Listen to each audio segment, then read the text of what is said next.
Nii, tere hommikust. Mul on rõõm teid näha siin kohapeal, inimesi, kes on online'is. Täna oleme siia kogunud ühel lihtsalt põhjusel. Meil on võimalus rääkida ByteLife'i küberturbe portfellist ja mida ByteLife on teinud viimase peaaegu 12 kuu jooksul selle puhul, et Eesti ettevõtted oleksid natukene turvalisemad. Mina olen Kai Reljas, mina vastutan ByteLife'is küberturbe portfellis ja täna minu roll hetkel on teile anda kerge ülevaade sellest, millised lahendused meil täna portfellis on. Natukene hiljem kuulete pikemalt meie partnerite Vectra ja Gigamoni presentatsiooni. Logstackist räägib meile Kalev Kuusik, aga hakkame siis pihta. Siiamaani on olnud ByteLife infraettevõte. Teil on olnud võimalus osta tellid, Ciscot, erinevaid infralahendusi ja seda juba viimased 18 aastat. Aastal 2023 ehk siis natukene vähem kui aasta tagasi suvel tekkis mõte, et siiamaani on klientidel olnud võimalus osta küberturbelahendusi. Aga mis oleks, kui teeksime seda fokusseeritud, pakume lahendusi, mis on maailmatasemel. Sealt läks mõte edasi ja tekkis küberturbe osakond, kus me siis koos klientidega liigume uuele tasemele, pakkudes selleks maailmatasemel lahendusi. Küberturbe võimekuse arengut hindame me täna küberturbe trepi näol. Ehk siis meil on võimalus liigitada ettevõtteid lahendusi ja pakkudes neid siis erineval 5 tasemel. Esimene tase on uuenduste huviline, üksikute uuenduste katsetaja, juhitud protsesside uuendaja, strateegiline uuendaja ja ökosüsteemide uuendaja ja kujundaja, kellel on siis juba globaalne mõju. 5 tegurit, mis selle trepi moodustavad, on partnerlus, finantsid, protsessid ja praktikad, väärtuslik, uuenduslik pakkumine, inimesed, kultuur, strateegia ja ambitsioon. Igas ettevõttes on need kõik tasemed olemas, igal ühel on see võib-olla erineva fookusega ja erineva võimekusega. Kuidas kübertrepil liikuda? See on väga lihtne. ByteLife on selleks loonud 3 kõige lihtsamat sammu, ehk esimesena me küsime, kuidas on teil logidega ja logihaldusega. Me aitame teil hinnata olukorda ja pakume siis omapoolselt välja lahendusi, mis võiks teie logihalduse muuta lihtsamaks. Järgmine küsimus võiks olla nähtavus ja kas ma olen haavatud. Sealt edasi saame vaadata, millises valdkonnas saaksite teha arenguhüppe ja milline oleks samm number 2 teie jaoks. Ja muidugi 3. Täna majas olevad lahendused ja kust sealt edasi liikuda, ehk kasutada ära see potentsiaal, mis täna on olemas ja millised on järgmised sammud, mis aitaks seda potentsiaali tõsta. Meie lahendused, mis siis on aasta jooksul tekitatud ja kuuluvad meie küberturbe portfelli. Paljud teist teavad, on meie maja Logstack ja kogu see küberturbe portfelli idee saigi alguse sellest, et meil on olemas Logstack ja läbi Logstacki me pakume lahendusi, mis muudavad siis ettevõtete elu turvalisemaks ja lihtsamaks. Sealt tekkis kõrvale meile Vectra. Vectra lahenduses kuulete te täna natukene pikemalt, Vectra inimesed annavad teile ülevaate.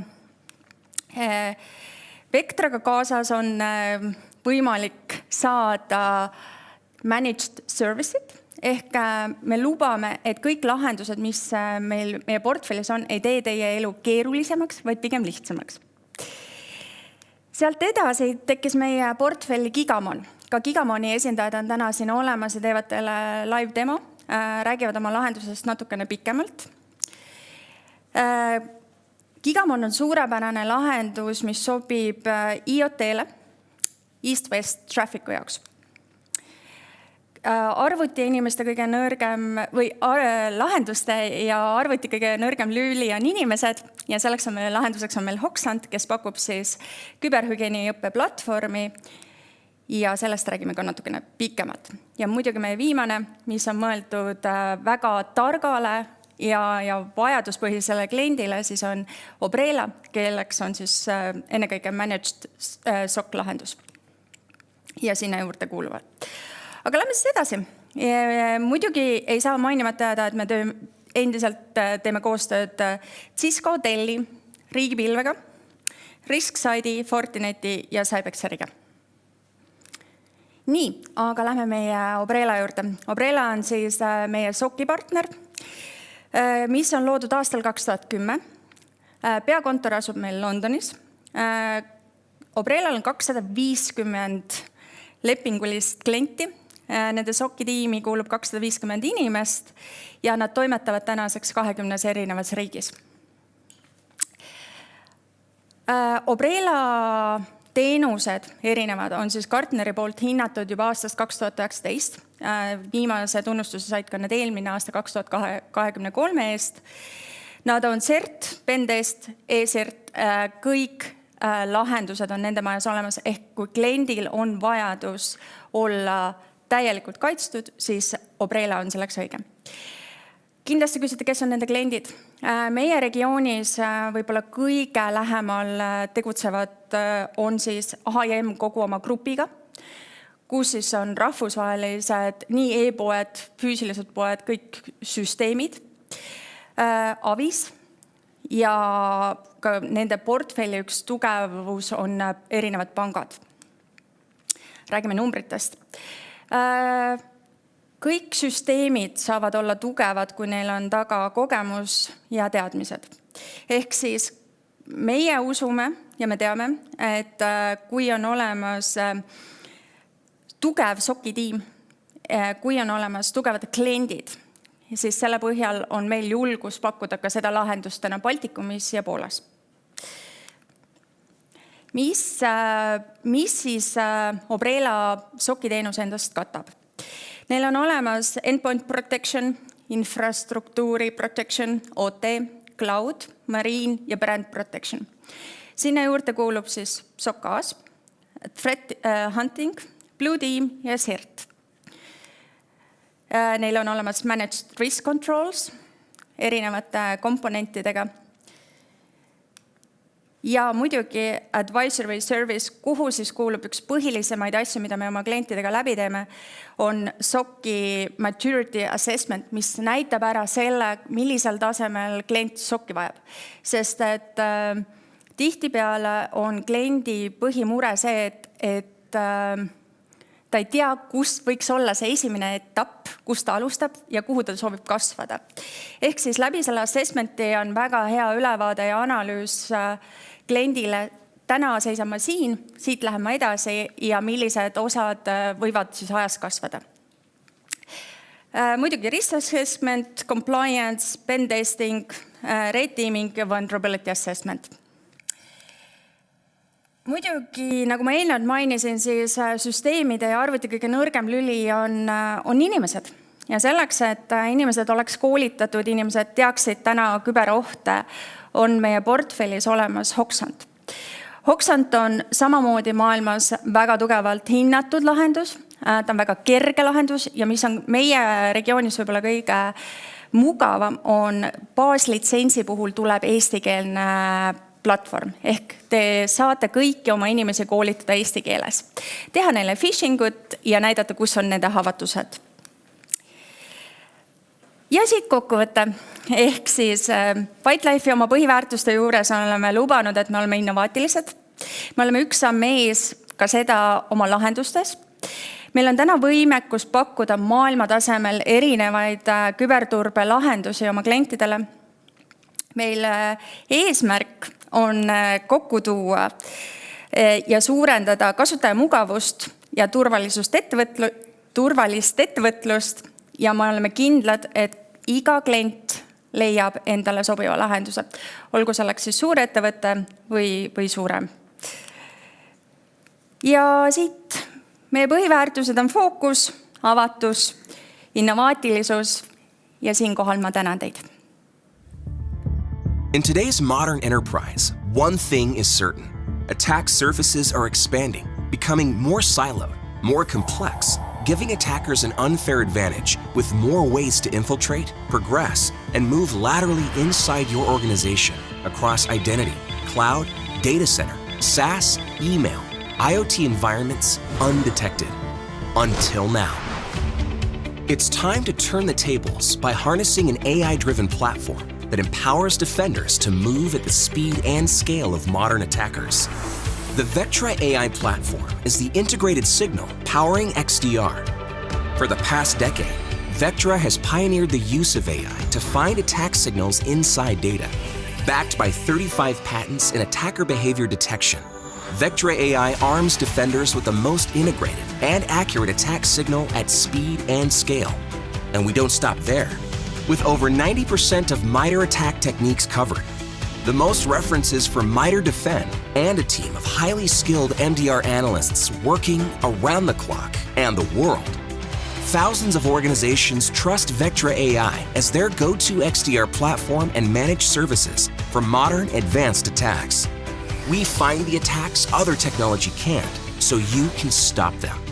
The Vectra AI platform empowers SOC teams to realize the promise of XDR with the coverage, clarity, and control they need to move at the speed and scale of modern attacks. Our detection coverage provides defenders with a unified view of attacks across their entire environment.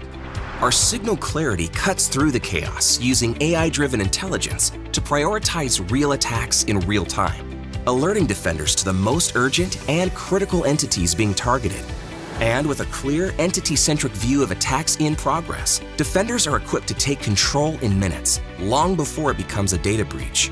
Tens of thousands of security leaders, architects, and analysts have modernized their SOC by removing complexity and cost while increasing efficiency and effectiveness with Vectra AI. Ready to modernize your SOC with AI? Learn more about the Vectra AI platform, see an interactive tour, or request a demo at vectra.ai/platform. Hey, hello everyone. Hello on the online. My name is Miika Ruotsalainen. I'm from Vectra AI, like the perfect video. It's brand new, released like 2 weeks ago. So hopefully it was worthwhile.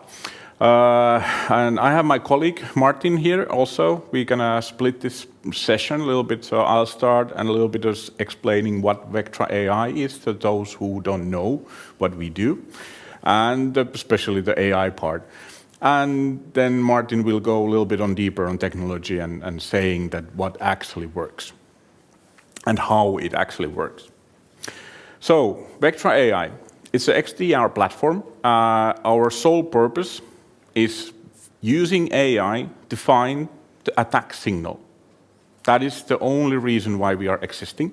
So we try to find as soon as possible the attack signal, what is coming from the cyber threats, so that you have your precious time to actually do some counter measurements when the attack actually start happening. That is the sole purpose of the company. We stop the incidents before they are becoming breaches.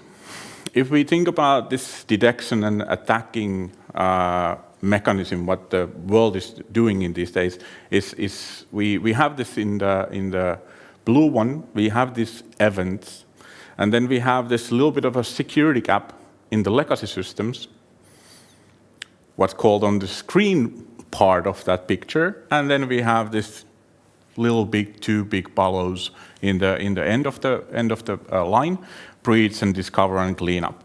So basically, what we do, we go on the sense where the threat actually start happening. We want to be there. We want to see things when events start coming as a threat. We don't want to see the events as it is. We don't bring it to anybody, but we want to see when the events start embracing the threats. The legacy systems normally had a little bit of a gap here, and that's why we are actually partnering, example, with Logstash extremely well. Logstash is rule-based solution, so basically Vectra is bringing the AI part on it. What we are solving, AI as a tool itself or the algorithm, everybody keeps saying in the cybersecurity that AI is existing. Everybody has in their slides AI. We started AI 2011 when people literally didn't know how to spell AI. So we kind of know what we are talking about, We have built all the machine learning models by ourselves from the scratch, so there is no free lunches on it.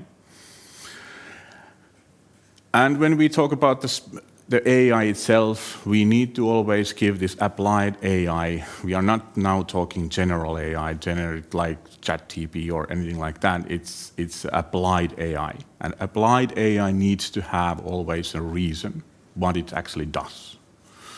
We need to give them a problem to solve. Otherwise, it's completely useless. Don't go to AI if you don't have a real problem to solve.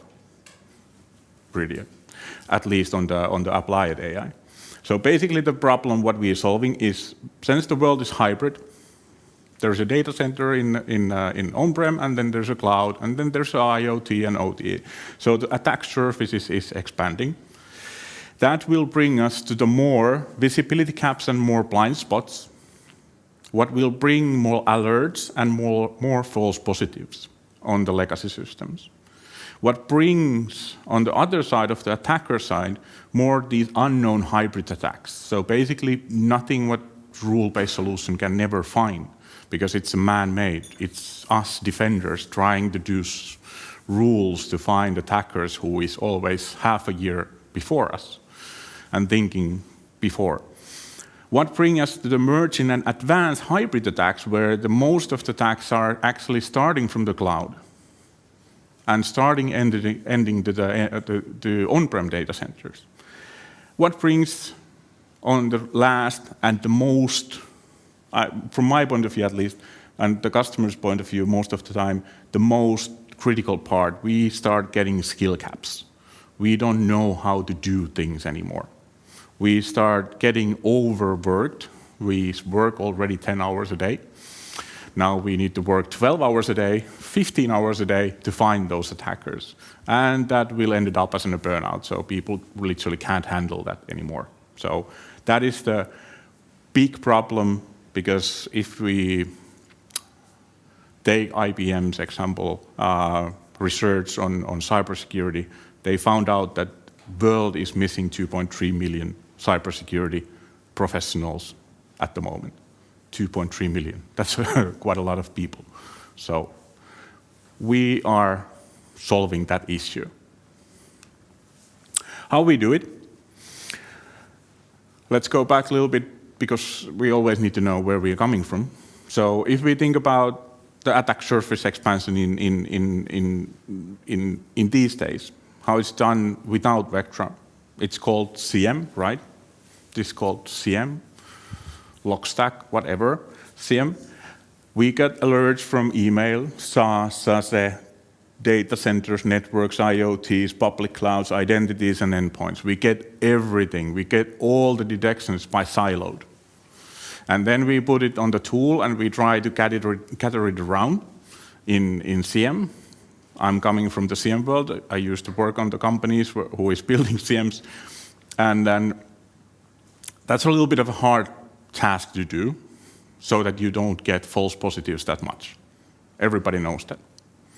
That's why we as a company, we take these signals natively on those ones what is green, and by third-party integrations, those what are on the blue.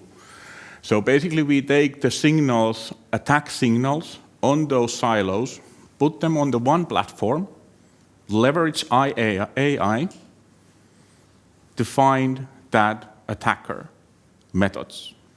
That is the thing. And then we apply AI on the triage phase, where we say what is urgent and what is not urgent, what is true and what is not true. So basically cutting out of those false positives out of that square.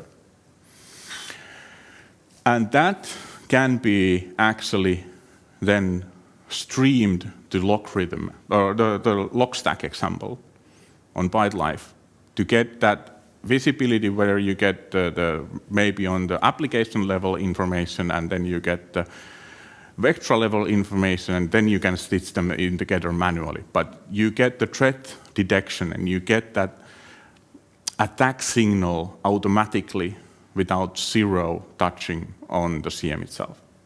So that is the value what we bring on that technology stack. Last, like 3 weeks ago, we announced, actually, thank God, our dear little friend, technology friend Gigamon is here also. We announced NDR for cloud. And that's actually pretty big news. That's an OEM agent from Gigamon. And super good integration, because if you think about Azure, how many of you are using Azure? Maybe quite many. And Azure has a native problem called, this is a little bit tips and tricks, but it's lacking VTAP functionality completely. So you can't monitor the network traffic inside of the Azure as a natively. So that is a little bit of an issue. But with Gigamon, we solved that issue. We have the Gigamon OEM client, what you put on your Azure, and you will get all the network traffic also from Azure. And that's a big news, because you haven't able to done it ever before.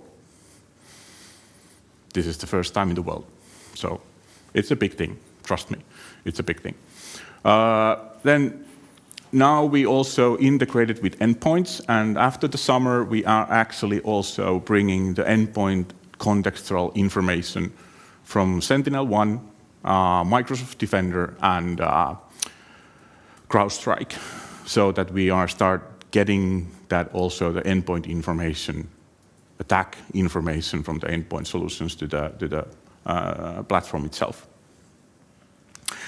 How it works in real life, let's run through this really fast. This is one example of one of our customers. Of course, the names and everything is changed, so we don't give the names of our customers that easily, but this is what happened. So 5:12 a.m., the attacker gains the remote control and spreads on the jump station. We detected it as a hidden HTTPS tunnel. That means that we actually able to see the first line of that threat when the command and control start happening in your environment, and we don't decrypt anything. That's the beauty of AI also. We can actually detect stuff in decrypted information with AI.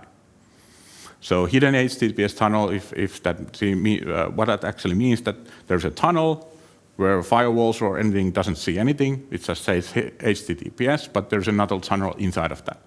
So they are running another protocol inside of that, and that's the way they are getting a foothold in your environment. Well, CMWAS failed the alert because it's not able to detect that.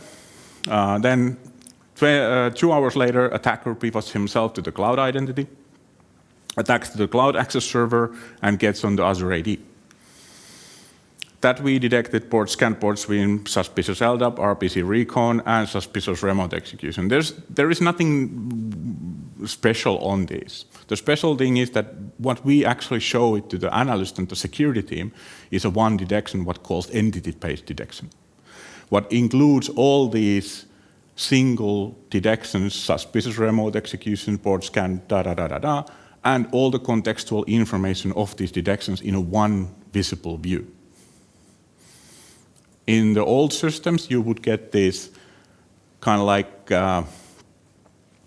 single detections without any contextual information how they are related to each other, basically.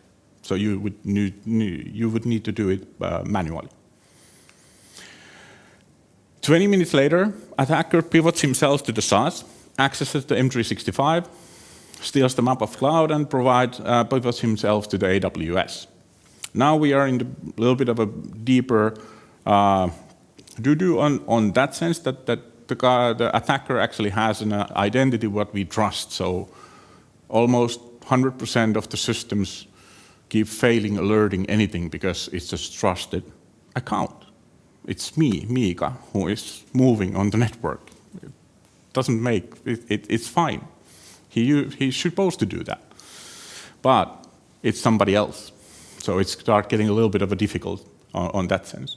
But what we did, we can actually detect the privilege anomaly and unusual account on host example. So we understand what privileges Miika has, me as a user, and then we can start seeing that I haven't used my printer admin roles in 6 to 8 months. And suddenly I'm also logging into the host where I have never logged in before.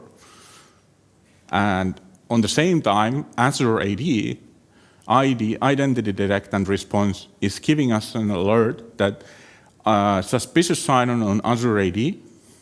We see that some suspicious email rules has been created by Mika in M365, and the authentication application is in risk. Somebody have made an IP config change on it. That means that we alerted only once that Adam admin account, that admin account is in jeopardy. It's doing something what it shouldn't do. Suspend that account and explore. Attacker after or in same minute, because he has identity, MFA, multi-factor authentication is broken, pivots himself to the AWS, because now he is more or less, it's a highway to the environment. It's kind of like you can do whatever you like. Nobody will detect anything because you have identity, what is trusted, you have multi-factor authentication, what is working. So zero system is alerting. But what we do, we actually get the information on the AWS and we see anomalies on the privileges, on organization discoveries and permission, user permission enumerations, where we alert that, hey, your AWS server, marketing server, on this case, marketing server, collaboration server 0, is in jeopardy. Something weird is happening. So in just of getting all these separated detections into your front of your screen and start exploring them, you get 3 ready triaged detections on front of your node. So you know, and you can act in minutes versus hours or days or weeks. So what we bring coverage. We have a native vector AI signal, network, cloud, SaaS, identity, and now, after summer, also on the endpoints from the third party. So we use your endpoint, what you like to use and have already invested. And then we have third-party signal coming in on SaaS and email, and we cover 90% of the Mitre attack framework and the most defend references in the world. We have most patents in the defend of Mitre in the world in the cybersecurity, because they basically built the whole defend based on our input. And the clarity, we think like an attacker, so we bring the signal, attack signal on front of you as soon as it happens. What we find, if you compare the systems in the our competitors' example, how we differentiate ourselves on the thinking like an attacker, that's a big thing, because you can do anomaly thinking, so finding the baseline, what Mika or somebody user is doing, or following the connections of different machines and alerting that now this machine is connecting to another one, what it's not supposed to do. Well, that creates a lot of noise. Tremendous amount of false positives, a lot of false positives. What we do, we come from the different angle. We think and we know how attacker is behaving. So basically, we are monitoring all the time in the world how attackers are actually behaving, and they always need to do these certain techniques, tactics, and processes. So we think as an attacker. So we try to find the attacker signal, the behaviorals of attacker from the network level, and on the environment itself. So basically, that's the idea. That's a big difference between those two systems, and we can discuss it later on more how it actually differentiates more. We know what is malicious based on this AI, and we focus what is urgent. So we give you that urgent case, what you need to focus right now, nothing else. Leave that rest for after the lunch. Focus this right now. This is your case. That is what we bring. And on the last C, control, we bring integrated investigation powered by AI, because we gather all the information in the one view. We give you able to give a targeted response, so you can automate the response part, or you can do it manually. It's up to you. Always. It's the customer decision, never us. It's always customer. Customer makes the decision. Can you shut down the server, user account, whatever tool? It's always customer, not us. But that can be automated if that's fine with the customer. And then giving the managed services through partners.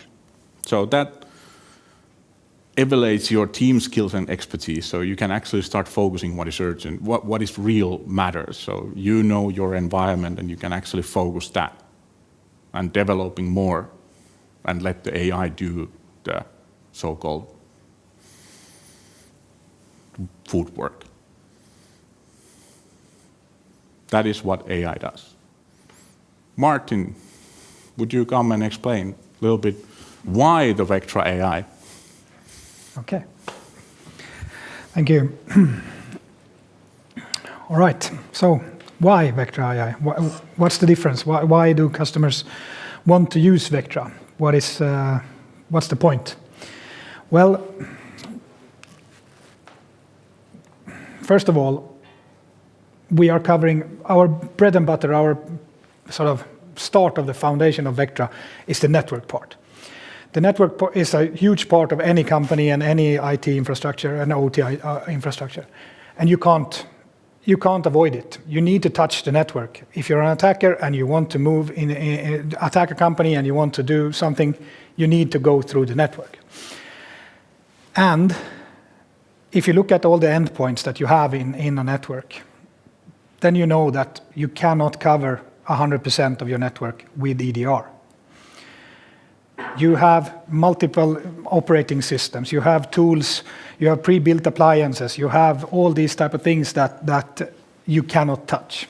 You cannot get the EDR on them. So you will always have blind spots in your network. And they are also, they can also have vulnerabilities, they can be taken over by a malicious actor. So that is why you need to have something else. You need to have multiple layers of protection. So you cannot just trust on your EDR. Also, EDR can be bypassed. It is something that you can purchase, EDR bypass malwares that will bypass the EDR. So you can effectively work on an endpoint and EDR will be completely blind. Depending on the EDR, they have different techniques to do it. But it's fully functional and fully something that can be done. We had a thought about trying to do a demo of this right here on stage, but it is something that is highly possible, but it's also something that to do it live on stage is a little bit risky, and I myself is not hacker enough to do it, so I wouldn't. I skipped that part today. But basically, this is the idea why you need to have multiple layers. The EDR is not enough. So, if we then look into go back to the sort of Vectra AI, why would a customer choose Vectra AI? Well, there are multiple reasons. The first of all is that it's actually very easy to deploy Vectra. Depending on what components of Vectra you choose to utilize, you can deploy it in minutes if you want to. Certain things takes a little bit more time, but it's still very, very simple. To deploy Vectra in your network, as we mentioned here, it's like network monitored in hours, and that is basically not to actually install Vectra. Usually the biggest problem is to get the network guys to configure the span port with the mirror traffic. That is usually where it takes some time to understand how to get network traffic mirrored into Vectra. But within hours, you can have Vectra up and running in your system, in your network. That is definitely something that we can do. The cloud, we will consume the logs from AWS CloudTrail. We can pull it in from Active Directory and Microsoft 365 from your tenants, and start analyzing them and applying all our AI models and so on onto them, and find the threats and the attacker behaviors. Also, Vectra is very easy to use and to learn.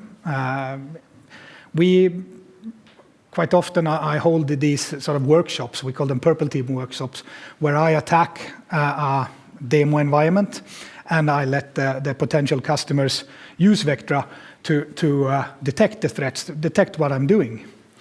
And I would say that almost never I have to explain to the customer how to use Vectra in that sense. So it's, for me, that is a really good testament that it is easy to use Vectra.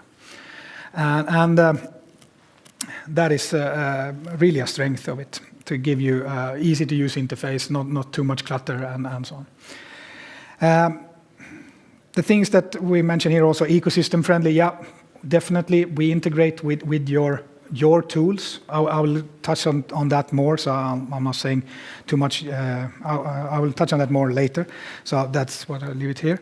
But also the things that Mika was mentioning about attacker behaviors and finding out not the admin stuff, because that's basically false positives. It could be dangerous stuff also, but focusing in on the attacker behaviors.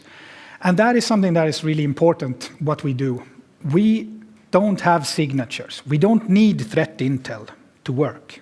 We don't need to know all the IPs or domains or things like that of a threat actor. That is uninteresting, because that can change like this. They can change their IPs and domains 50 times a day. They have no problem doing that, the attackers. But what they will not be able to change is their methods, how they perform the attack. They still, for 30 years, they have had to do the same type of things to do their attacks. They have to gain a foothold in your environment somehow. They need to control that machine from the outside. They need to do reconnaissance, both locally on the machine, what they have, what they can use to live off the land, what tools they have, what they can upload. And then they need to reconnaissance the network where they have entered. They need to find accounts that they can use with privileges they can use to move around in the environment. These are things that an attacker always have had to do, and they still always will have to do. This is not mysterious or anything. This is just the nature of this. And this is what MITRE ATT&CK and MITRE DEFEND, these two great frameworks, are focusing in on. How does an attack actually happen? What do they do in each step? What are the different techniques and tactics and procedures that they use to move around in the environment and complete their attack? And they map that to different attacker groups and etc. So you can actually look how a Russian attacker does it, how the Chinese do it, and blah, blah, blah. You can look through all this. And this is what Vectra uses. This is what our data science and so on use to develop our AI models. So that is why we become very, very we can detect 0 days directly. We don't need to update Vectra because we understand that it's an attacker behavior. This looks like an attack. We don't care that it's a new CVE, a new vulnerability. It still looks like an attack. So we don't need to update. So that is the point of the last bullet I want to say. I'll come back to the data science stuff and so on also in the next slide. But basically, what Mika showed you a little bit about the user interface. The user interface in Vectra is also very, very easy to use. And we try to be very, very focused in on prioritizing for you what you should focus on first. And not clutter with a lot of different alerts. We try to also correlate together anything that's relevant. So all the different detections that we get regarding a specific entity, so like in this case, a specific VM or a file server, etc., we are putting all those detections together into these hosts. And we are building context around the host. what is it actually that we are seeing here. So, and what I mean with the context, and this is basically it.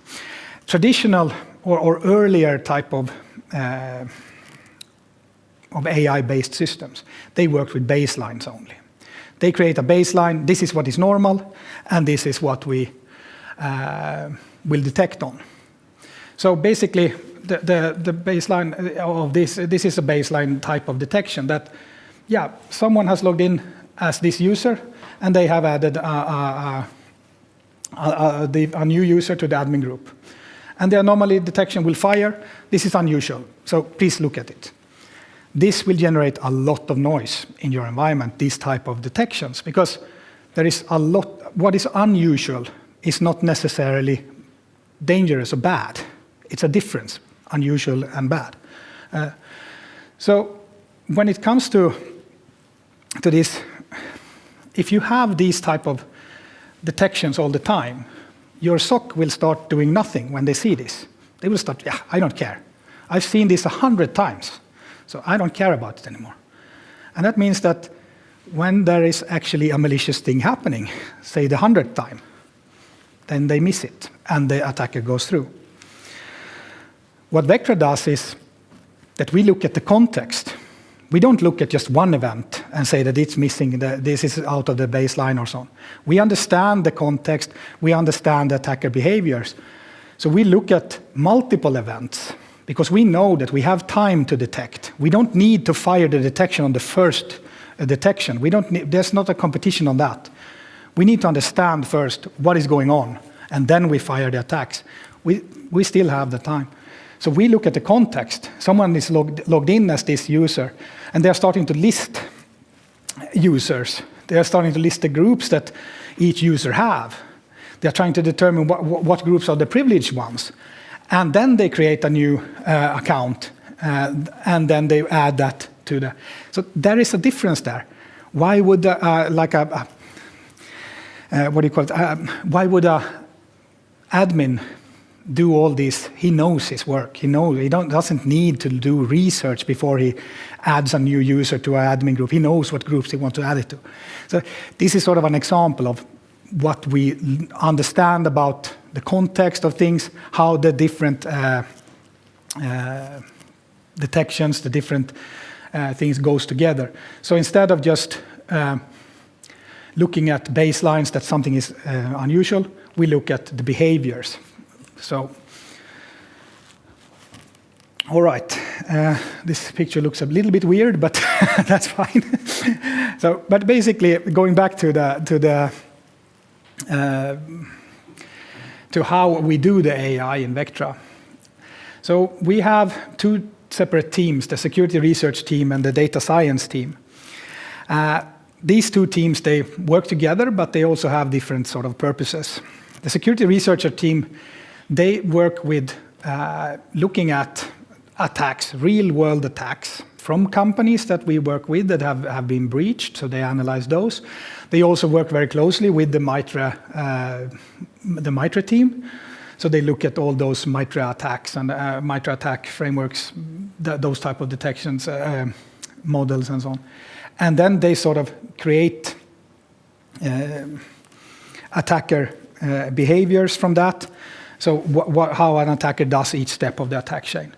Then they hand that over to our data science team, and they take that and they create the AI and the machine learning models out of it to sort of codify the behaviors into stuff that we can detect. And also, of course, map it back to the sources of signal that we have. So we have the packets, the network packets from your local network, from your virtualization platforms or your cloud platforms. And then, of course, the logs from the different other sources that we can ingest into Vectra. So we can ingest Office 365, Azure AD, and so on. So those type of logs. So to detect all these type of attacker behaviors using those in data sources. So that is basically how we have done it from day one. never focusing on using signatures or anything like that. Always have the AI as the foundation of what we do. And that is why we can be in producing detections in almost real time for everything that we do. So, all right, Mika also touched on this. We'll move into a little bit about the platform and so on, that we are now XDR platform. I think most people, if they have heard about Vectra, they've heard about Vectra as an NDR platform, the network detection and response. But based on sort of the world around us and how everything is changing, we have seen that almost every company is going more and more hybrid. All of them have some type of cloud services. You have the Microsoft 365. I mean, here in Europe, Microsoft 365 is really, really common. Azure for running workloads. AWS sometimes, Google sometimes. I think here in the Baltics we see a little bit more Google than in the rest of Europe. But all of the companies are going sort of for a hybrid approach. And that is where we see that we could expand our platform to be more of an XDR. Because we have already started, like I think it was 2018, 2019, we started bringing in the signal from the Microsoft 365 and Azure AD into the platform. Then we brought in AWS and so on, and we continue on this journey. But what we are always focusing on is that the customer can choose a lot of the things in Vectra. And that is what we mean with build your XDR platform your way. We know that you will have your own tools for a lot of things. You will have your own firewalls. You will probably have your own EDR and antivirus. You will have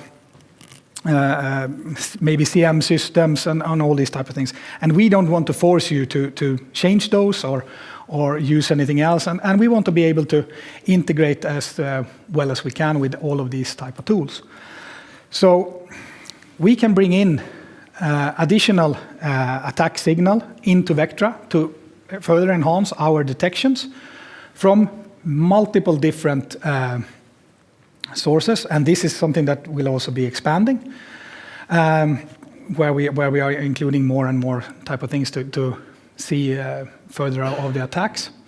So already today, as I mentioned, we cover the Microsoft 365, AWS. We can cover your virtual environments to see the east-west traffic in those. We can,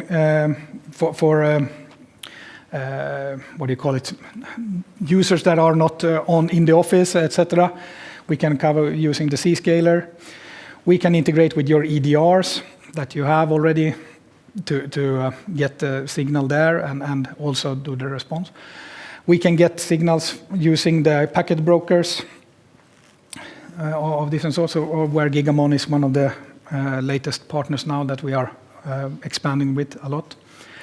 But then also for workflow, how you actually want to work with the system. Do you want to sit and look in Vectra? Do you want to get an email from Vectra saying that now something happened and now you need to react? Or do you want to look at the Vectra screen all the time? Or do you already have something like ServiceNow or some other type of incident management system, or a SOAR system or a CM system where all your alerts are popping up in? Well, use that. You don't need to use Vectra for it. We can send all our alerts there. And instead, maybe you can reduce cost in those areas. You don't need to have all the logs in your CM system anymore. So especially for like cloud-based systems like Microsoft Sentinel, etc., we save customers a lot of cost because they don't need to save their DNS logs. They don't need to save their firewall logs and so on in Sentinel anymore to detect it. They have Vectra to do that stuff. So we only send, but they still use Sentinel to manage their detections. So we send the alerts only. So it's like a couple of hundred alerts instead of hundreds of gigs of data, of logs. So that is where we can change the way people are working with their workflow and so on. And we also do response. Vectra doesn't do response natively. We don't have our own, We don't have our own agents. We don't have any sort of weird things where we inject traffic into your network to block, send TCP resets or things like that, which we know either is unreliable at best, it will not probably work in all cases, and it can also make your network unstable in certain cases. So we don't do that. Instead, we allow the customer to choose, how do you want to do response? You probably already today have tested out ways of handling an incident. You have your EDR system. You can lock your host that is infected. So yeah, use that. You have firewalls. You can block ports. You have Active Directory, locked account. All of that can be integrated into Vectra and done automatically or manually. So you can do that. Or you can just send the alerts to your system that you're already using, your SOAR system, and still let those playbooks that you have developed there work as normal. You don't have to do anything else. So this is something that we are focusing a lot on. And part of this, that what we are doing now, is that we have already had for a very long time an extensive API to work with all of these systems and basically any tool that you can think of almost. We can integrate with them, and then of course it depends on the other end. Do they have the functionality? But that is a different story. But we are now also for the response part. We have I don't have that slide, but we have now published a GitHub with integrations for the 30 most common tools that people use to do response. So NAC systems, firewalls, other types of EDRs than the ones that I'm mentioning here, like Defender and CrowdStrike and so on. So like Bitdefender and Sophos, those type of tools. We have published that on GitHub, the integrations for that, so that customers can do it themselves or with help from us to get the integrations to work. So, and this is sort of what we include and how we want people to think about Vectra, that it's a flexible platform to build the XDR platform in your way. And then I wanted to touch upon this new partnership that we have with Gigamon. So basically we have this new tool, new product in our product line called the NDR for Cloud. And what it is the ability to get the network traffic from your cloud workloads. And what it does is that it mirrors the traffic out of the workloads and into a Vectra sensor, so that Vectra can see it just as an extension of your local data center network. So it won't be a difference for you in Vectra. It's just that it has a name, so you know that it's based out of AWS or Azure or etc. So the primary things here is that it will, for AWS and Google, it will reduce the cost to monitor that. They have the virtual tap functionality, but it's quite expensive to use it. But it works, but it's expensive. Azure, as Mika mentioned, doesn't have that functionality at all, so you can't get the traffic today. But with this tool, you can get it. And so that means that you have cloud and local environments in one place in Vectra. And this is something that we have partnered up with Gigamon, so we can sell this product together with them. We sell them, but it's part of it is their agent. So that is a really good news for our customers. This is just another one about all the different types of integrations that we have. So I think I'm actually done here. But so thank you very much for listening, and I hope it was useful. A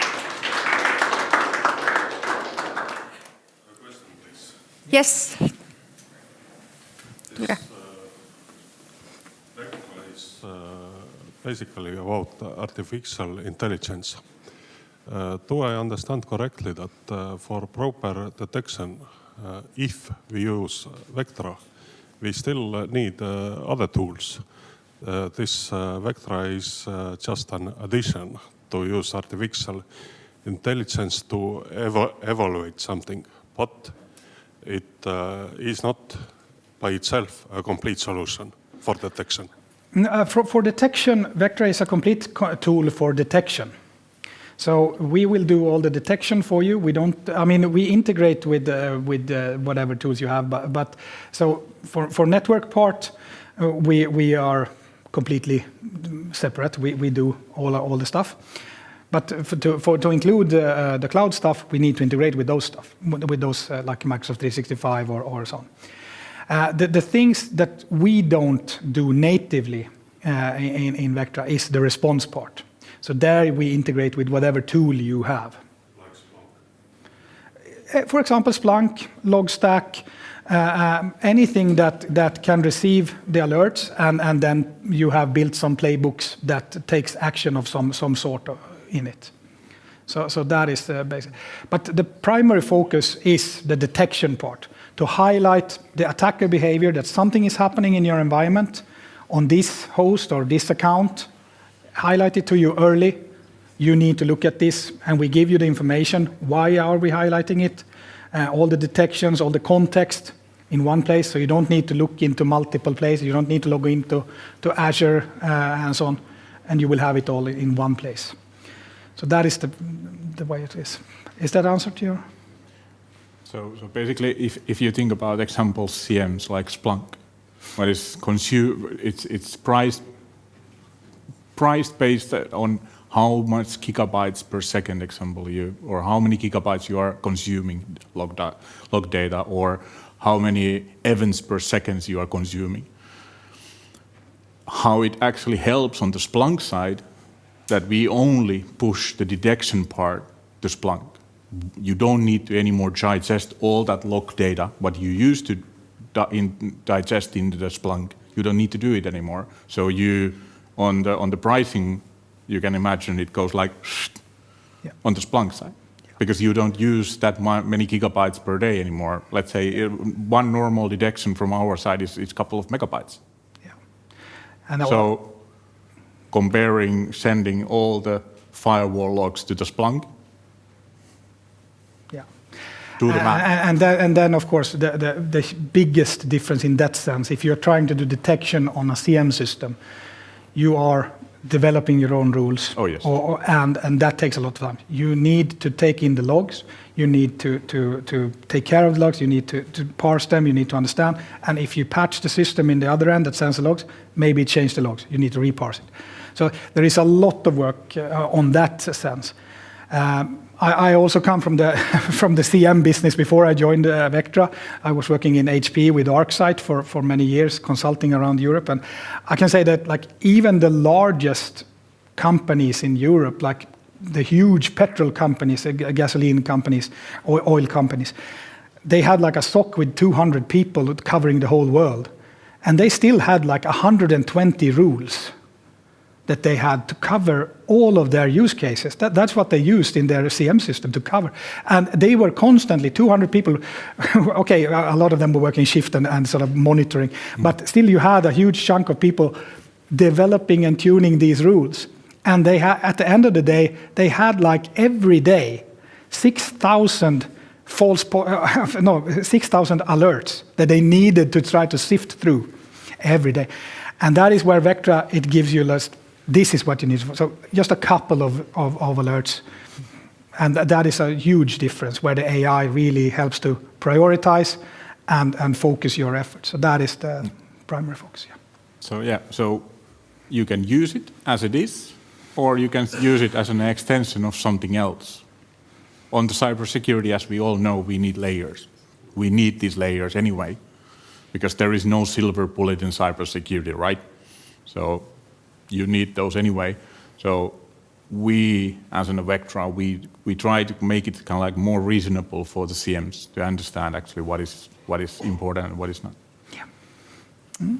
So, thank you. But still, before you go, we have some questions from online. Okay. So, we have a client who is asking, do you have clients in Estonia who are using Vectra, and what is their experience?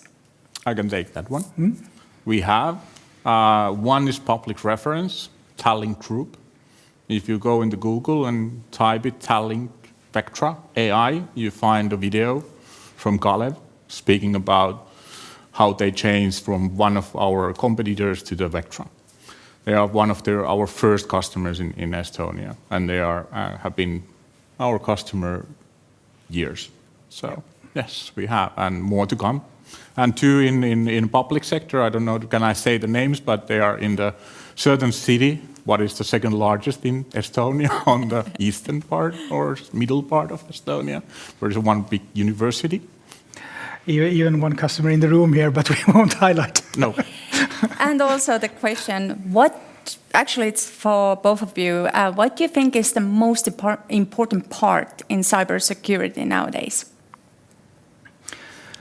You can start if you want. My favorite thing, yeah, then you can do it your shot, but my favorite thing is the sense, well, there is multiple things, of course, but the main thing is what if people know what the SANS Institute is, it's the largest cybersecurity education organization in the world. They produce around 40,000 cybersecurity analysts and professionals yearly in US. They have one saying, while prevention is ideal, detection is must. That makes a lot of sense if you think about it. While you're spending hundreds of thousands of euros in prevention, what will fail, but you don't have detection, you're screwed. That is proven in early ages of Greek called Trojan horse. Yeah. They built the greatest walls in ever, and then one small group of people push it inside the one horse. Ta-da! What happened with that wall? It was breached. Yeah. And the whole city was fallen. Mm. The same thing. So prevention is ideal, but the detection is must. Mm. Do we have more questions? No. Okay. Thank you, Mika. Thank you, Martin. Thank you. Thank you. Nii, siit saame jätkata siis järgmise esinega, milleks on Gigamon. Vectra natuke puudutas, et neil on suurepärane koostöö. Siit väike video, mis tutvustab Gigamoni ja siis juba edasi räägib teile Marko, milline lahendus on Gigamon ja miks on ta täna väga hinnatud ja kasulik. Aga palun. You rely on protection of your corporate and customer data to stay in business, but network speeds, data volume, and the number of business applications are increasing. Your security tools are running out of capacity, especially if you send all traffic to all tools. Your tools are overwhelmed, their costs are out of hand, and your business apps are slow because of security controls. Add to this new evolving security threats, intensifying your risk of a breach, and as your network moves into virtualized and cloud environments, lack of visibility makes it much more difficult to secure. If you can't see it, you can't secure it. Your IT infrastructure must be always available, always secure, and delivered at speeds that guarantee the best user experience.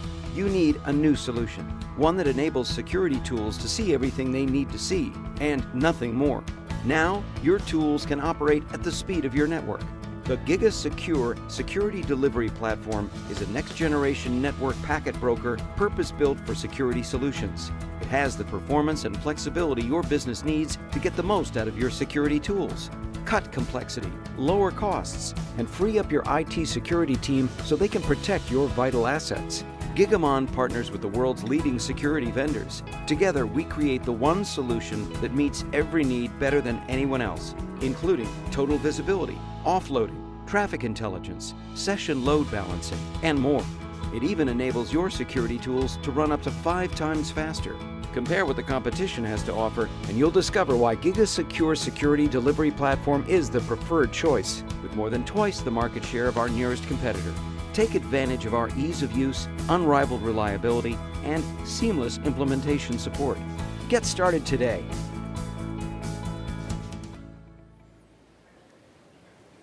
Thank you. What a great video. So I'm Marko Rämö. I am the sales director for Nordics and Baltics for Gigamon. I actually joined May last year, fairly new. With me I have Pete Connolly, our sales engineer, working with me here in the Nordics and Baltics. And he's actually going to do a bit of demo. And I know we've been running for 1 hour already. I'll do a few slides, give you a proper introduction to Gigamon who we are, what we do. And then we will move into the demo. And actually, Pete's lab, he's going to show a demo including Vectra. Okay. To continue on the question from online, I think it was, that Vectra was talking about. When I talk to CISOs today, I ask them, what are your top priorities? Typically, I hear eliminate blind spots. Like zero trust projects are pretty common today. But if you have blind spots, if you don't have complete visibility into everything, how can you be successful with a zero trust project? It's impossible. And yeah. Quick hands up. How many of you have heard about Gigamon before today? Quite a few, actually. Maybe because you are ByteLife customers. So I'll kick off. Gigamon is turning 20 years today. A very proven technology. 2 years ago, I had not heard about Gigamon, believe it or not. I was selling an OT tool to a Danish power giant. And they said, yeah, we will buy your tool. I was with Forescout then. It's like similar OT capabilities as Nozomi or Armis or Dragos or Clarity, those guys.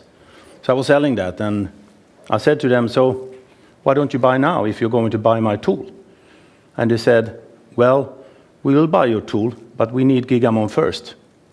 And I was like, yeah, of course you need Gigamon first. I leave the meeting room, I Google, what the heck is Gigamon? And here I am today. So, the slides are not moving. Where's the clicker? Ah. There we go. All right. So, Gigamon. One of the things that surprised me 2 years ago is that more than 80% of the Fortune 100 companies run on Gigamon to increase their security posture. More than 80%. It just shows that Gigamon is a proven technology, that the largest of companies and organizations run on Gigamon. 9 of the top 10 mobile network operators run on Gigamon. Very complex, tons of data points, of course. Healthcare, love Gigamon.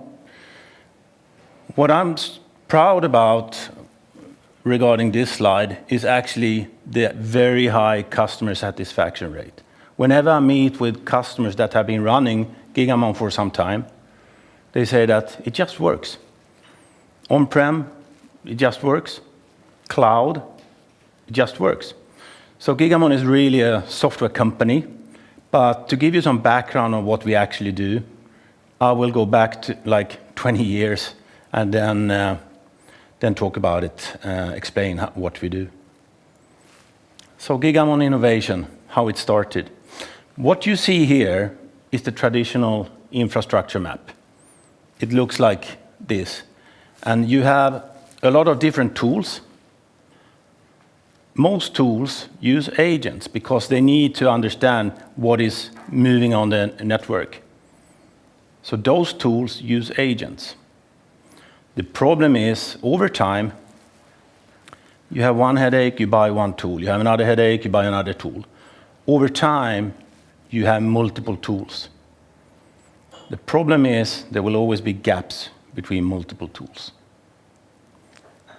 Problem with multiple tools is also that you need more people to monitor and look into all your tools. Those agents that collect data to those tools need to be patched. Patch, patch, patch. That's one of the things CISOs say. They are fed up with the amount of tools they have and the patching that is required. If you remember the infamous breach, 2018, I think it was, Equifax, they lost some 400 million personal records. They were running 12,000 servers. Those servers had some Apache software. That Apache software had a known vulnerability. So they went on and patched them all. But they missed out 2 servers. That's where the breach happened. So Gigamon came up with this invention, simply put. We use network taps, or in the cloud we use what we call container taps or virtual taps. But what we do is we take one copy of unique events, and then we can send it to multiple tools if we want. This removes, tools will still use agents, but this removes a lot of the infrastructure complexities that you see on the left picture. Now, we are a software company. In that Gigamon box to the right, we have now hooked up the Gigamon tools, your investments already made, your existing security tools hooked up to Gigamon. And in the Gigamon box, or Gigamon software, if it's cloud or virtual, the magic happens. First of all, someone is emailing from home office. That can travel through several switches. Gigamon will look at it and say, hey, this event we already saw 2 seconds ago. We don't need a copy. We do deduplication. Only by doing deduplication, we can reduce the amount of traffic hitting your existing security tools by some 50%. And then we can do other things, like someone starts a Teams meeting. We want to know who started it, what time, and so on. This is called metadata. Who is joining the meeting? When did the meeting stop? But we don't need a video or visual itself. No need to store that. We call it filtering, take it out. So by using certain technologies, we can reduce the traffic hitting your existing security tools by some 75–80% on average, which is pretty amazing. I also mentioned there will be gaps between different tools. With Gigamon, we eliminate blind spots, whether it's on-prem, virtual machines, private cloud, public cloud. We make sure that we eliminate your blind spots, your shadow IT. And then feed your existing security tools. So, to give you an example, if you look at this noise coming into the Gigamon box from those network taps, we can start doing things like flow mapping. This data is only relevant to these different tools. Maybe the Steam tool for correlation, maybe Tenable, and then Nozomi, I'm just making up here. So we can start doing flow mapping. We have one copy, we can send it to multiple tools, but only send it to relevant tools. Avoid bombarding your existing tools with rubbish. We can do deduplication, as I described, application filtering, and eventually you will have a very, very strong signal hitting your tools, i.e., like making Vectra better, making Elastic better, instead of being bombarded by rubbish. And as the Vectra team were talking about it, they OEM Gigamon to be able to understand traffic in cloud, like Azure, and then can send that data to your existing familiar on-prem tools, for instance. So we increase the security posture. Cost benefits comes like a side effect of what we do. Now, if you think about it, if you can reduce the traffic hitting your existing tools by 80%, that comes with certain benefits. Like, enterprise customers, they typically expand their network with some 10 to 30%, let's say 15%. Expansion of network means more data points, and you will need to expand also your license base on your existing security tools. More license means also you will need to run it on servers. Servers require power and cooling. Now, what if you can reduce noise hitting your existing security tools by 80%? That license expansion that you already have budget approved for 2024, you can postpone that expansion, maybe some 3-4 years, because suddenly you're reducing the amount of traffic hitting your tools. Which also means suddenly your servers are not going so hot. You need less power and cooling. I typically say there's always a Gigamon story to anyone, even the facility manager, because they often pick up the electricity bill.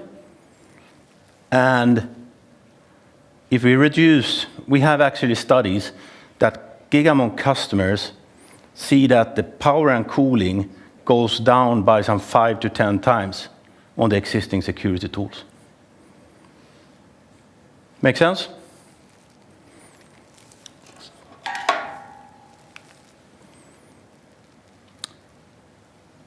Like Vectra, we also have a lot of integrations. If you read the names here, I'm sure you are familiar with some 90% of the tools maybe. There are OT tools like Nozomi and Armis and Forescout, Tenable. We have different tools. These integrations, more than 130 kind of out-of-the-box integrations, we do this magic towards those tools.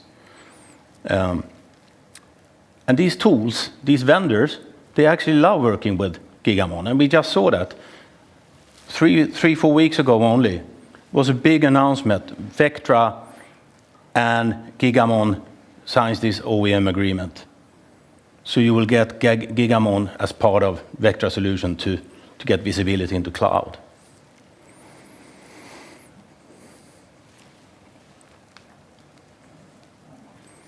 So, one of the challenges when I talk to CISOs is OT used to be a silo, but it's not anymore. Some call it Industry 4.0, some call it digital transformation, move to cloud, but the OT, operational technology, is your manufacturing facility, for instance, your conveyor belts, robotic arms. You used to have an OT security manager. That's not the case anymore, because automation of manufacturing and process industries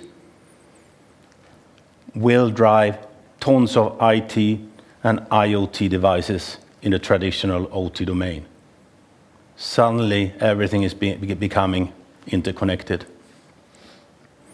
Which means OT traffic will hit IT tools, which means rubbish. IT traffic will hit OT tools, which is rubbish again. So with Gigamon, we can make sure that relevant data only hits relevant tools. Make those your existing security tools, your existing investments, make them better, get more value from them.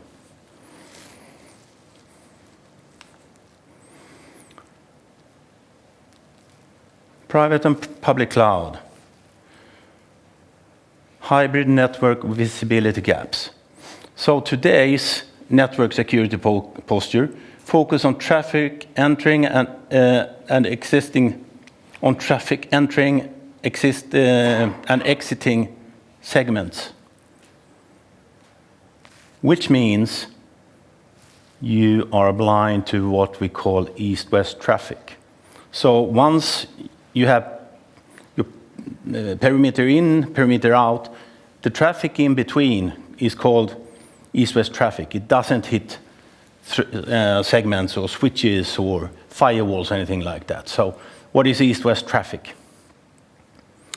like if I book a hotel, I am kind of booking it. The booking.com or whatever will then look in a database for available hotels in that city, what rooms are available. Then suddenly I also get the promotion. You get 20% off if you rent the car from Avis this weekend, for instance.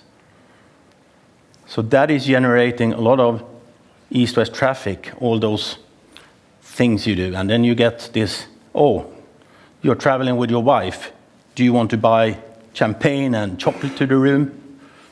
And I have to click yes, otherwise it's damage control. So that is kind of east-west traffic. This is where the bad guys often hide. They do what's called a lateral movement. They get in there by using stolen credentials, or someone clicks a link and suddenly you have a malware. Now the bad guys knows that customers or companies have different tools to detect that. They will move east-west slowly, find kind of credit card data or personal records. When they have found the honeypot, as they say, they will simply steal the money, steal the data eventually, encrypt everything, and email the ransomware. Gigamon can help here and make sure that your NDR, like Vectra, for instance, will perform at the peak. I think I've been talking for quite some time now, and I think it would be very interesting to see the demo, and I think Pete still needs to be wired up. No? Well, anyhow, so with Gigamon, I just wanted to finalize this. Gigamon will understand and see east-west traffic because we sit on virtual machines, we sit on containers. You know how software developers are, they can spin up 200 VMs in 1 minute. Gigamon will sit there on each VM or container, and we will follow it east-west and feed data to your existing tools. So, yeah. Pete. Thank you, Marco. Okay, I better introduce myself. Marco did it, but I'll just reiterate. My name's Peter Connolly. I'm a sales engineer from Gigamon, based in the UK. Originally from Ireland. I hope my accent isn't too is clear and understandable. I tend to be a fast talker, as a lot of Irish people are. I'm going to try and slow it down. If I'm going too fast, please just give me the signal, because I can get a bit excited at times. What I wanted to do is put some flesh on the bones of what we've been talking about this morning, and show you what the product actually looks like. I'm a visual person. When I can see something, I understand it a lot better. What we're looking at here is what we call our Gigamon Fabric Manager. Every company has a single pane of glass, so there's lots of single panes of glass. This is our single pane of glass. This controls the entire Gigamon environment, both physical, if you have physical products in your data center, but also all the virtual environments. And it lets you do various things: authentication, authorization, role-based access control. It lets you enforce policies and set up links into virtual environments, amongst other things.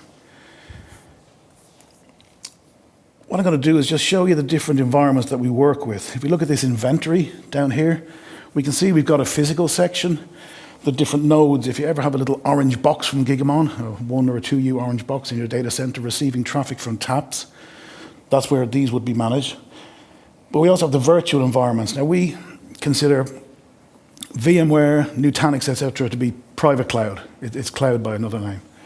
So we have our virtual public and private cloud sections here. So we've got vCenter support, VMware NSXT support, third-party orchestration, which covers a multitude of clouds that aren't natively supported, Oracle Cloud, for example, Azure, AWS, Nutanix, and OpenStack. You'll notice down here we have a universal cloud tap these days, so we can reach into Kubernetes stacks and put a pod there and actually instrument those pods to receive traffic, send the traffic to us using what we call eBPF, if you're familiar with that technology. And that basically says, you as a pod send everything of interest to this Gigamon pod. So we can reach into those environments as well. If you're familiar with Azure, the IP address of the browser here, this is in the Azure environment. What I've done, I've just deployed the Fabric Manager in the Azure cloud. I've then created a connection. I've given it some credentials. I've said, you have the rights to reach into my Azure cloud and do things. Obtain traffic, look at the inventory of VMs that are running, find out the names, find out the tags, find out the IP addresses. You have the rights to do all that. You don't have certain rights, so you can't just destroy a production network. We're not giving it carte blanche to actually run riot around a production VNet. And what we can do there is give those credentials and then tell it how to obtain traffic. Now, every environment that we work in, so VMware, NSX, AWS, we try to obtain traffic in the native method. So, for example, in vCenter, it's using the distributed switch or the standard switch. In NSXT, it's using the APIs. In AWS, if you can afford it, we'll use VPC traffic mirroring. We have some people who do a bit of both. They'll get the credit card out when they need to pay for VPC traffic mirroring, or they'll use our VTAP when they don't quite have that budget. So we tell it we have a method for obtaining traffic. This is called UCTV in the Azure environment. Some of these things you can tell are designed by engineers. You know, UCTV doesn't really trip off the tongue. It stands for Universal Cloud Tap for Virtual Machines. It's a VTAP, a virtual tap. Other people call it agents. We're not allowed to use the word. But that's how we obtain traffic in this environment. So we give the system the credentials to launch the plumbing, the cabling behind the scenes to reach into the Azure environment. The second part is to describe the policies. What do we want to do with the traffic? Right, we have the means to obtain traffic. What do we want to actually do with it? And this is where we create our what we call orchestrated flows. Again, we do it for each environment. You can cross traffic. You can send traffic to other environments. We have one customer. They're taking traffic from their VMware environment and they're sending it to a physical Gigamon box because they had invested in this physical, it's called a HC3. It's one of our largest traffic aggregators. But it does very clever things with traffic very quickly. So they said, we'll take all that virtual traffic and send everything to this box so we can actually see everything in one place. That's one possible approach. Another one would be for each environment to create a policy. And this is my simple policy. It's a very simple lab. There's 2 VMs running here, so it's not, I'm not burning the bills too much for Gigamon. And what I've done, I've told it that I want to do certain things with this traffic. And the first thing is filter it. Not every tool requires every packet or every byte of data. I used to work for an NDR vendor, and one of the quickest ways to kill a machine would just turn the fire hose of information. Okay, here's 2 spans from a core switch. Just send it to the NDR, and then value is instantly lost because it's just been trying to filter the wheat from the chaff. It's doing nothing clever. So the first thing we do is start to filter the traffic. And in this case, I'm not doing a huge amount of filtering. We have a rule set. You can see here, I've told it what rules I want. It's a very generous rule. If the IP version is version 4, you qualify. So any IPv6 is not going to go in. Any UDP, anything like that. So we just IP version 4. If I wanted, I could add rules and do ORs and ANDs and logical constructions to say, well, actually, I also need to see fragmented traffic, non-fragmented traffic. Or you might say, for example, if you scroll down here, VM tag source. Great in the cloud environment. We actually look at the tags on the VM. Does it say prod? Does the name begin with prod? Great, your production. We'll take your traffic. If it says it begins with UAT, we don't care. We're not going to take you. So we can start doing these logical constructions to filter down the traffic, and straight away we're getting down to the nitty-gritty of what we want to do. Actually, just excuse me for a moment. The next phase, once we've selected traffic, is what do we actually do with that? We can do processing, and here I'm doing a bit of basic processing. This is called deduplication. It applies a lot in the physical environment. If you have a physical data center, you have lots of top-of-rack switches, and you've got flows going across them. a lot of the time we'll see the same packet multiple times. It'll change slightly, you know, the MAC addresses and MAC source, MAC destinations as it gets switched around the data center. It's essentially the same packet.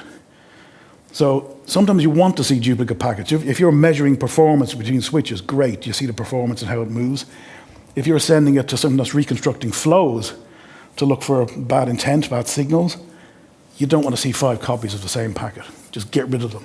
If it appears, if any of these characteristics appear, it says 5,000 milliseconds. If we use the same packet in 5 seconds, we will remove that. We just won't send it, we won't forward that. So it, straight away, sometimes you'll see reductions. I've seen 55, 60% traffic reductions just by getting rid of duplicates. Less relevant in the cloud environment, but can still be present as well. And in this case, I'm sending the traffic out in the first instance to a tool called NTOP-NG. Some of you will have seen it. It's a great open source tool just for visualizing networks. It's fine for validating just what am I seeing on my network. It's of very little cost. What I'm also doing, I'm sending a copy to Vectra instance. So what I did in the background is I stood up a Vectra brain and a Vectra sensor with the help of some of our colleagues from the UK who told me what I was doing wrong on several occasions. And then I created a tunnel to send this traffic. You can see the same traffic that we're acquiring here. So any IP version 4 is being sent straight out in a VXLAN tunnel to the IP address here. It's got a VXLAN network identifier and a port number, and that's it. It's done. When I deploy that, any of that traffic coming in on the left there, the pass-all rule, is going to go straight to Vectra. It's not a huge amount of traffic, as you'll see in a moment, but it's getting there. I have another rule, which I temporarily disconnected, which is I want to send data to Logstack. Same data, same network traffic, different use case. You've got different people. One, for the Vectra instance, it's the security use case. For Logstack, it might be performance, might be marketing. You just want to see actually what the use case there is. Here we're doing what we call application metadata. And application metadata basically says, I want to look at the flows that are coming in, and I want you to do deep packet inspection on those flows and actually send that traffic as a fragment of the full size. Don't send all the packets. Send the information about, for example, DNS entries. All the DNS entries that take place, send those details straight to Logstack, formulated as JSON, or it could be some other format that can be ingested by the platform. So we're sending typically 1% of the original data. Again, it's getting back to the point Marco made. How do we actually shrink the size of data to be managed and to be ingested into these tools? This is another tool that we have, the application metadata. And finally, we're starting to look at environments where we have applications, filtering at a higher level. It's great doing filtering at the level of ports, protocols, IP addresses, MAC addresses. That's fine. It's a bit 2005 for us. What we have is the ability to look at the flows and say, well, what type of traffic are you? In this case, most of the traffic is coming from one Ubuntu instance. As you can see, Ubuntu talks to itself a lot. I've been downloading an ISO in the background repeatedly. So about 25 megabits per second of traffic is just Ubuntu. Now, I don't want to send that to Vectra. Downloading an ISO isn't a bad thing. Well, depends on the ISO, I guess. If it's from Ubuntu, it's probably not a bad thing. Windows Azure traffic is the next most popular. That's management traffic for the Azure platform. Again, we don't want to send that to our NDR. So we exclude that. SSH, unknown SSL, the rest probably qualify. So what I can do is I can include them and say, all that traffic I will now send to Vectra.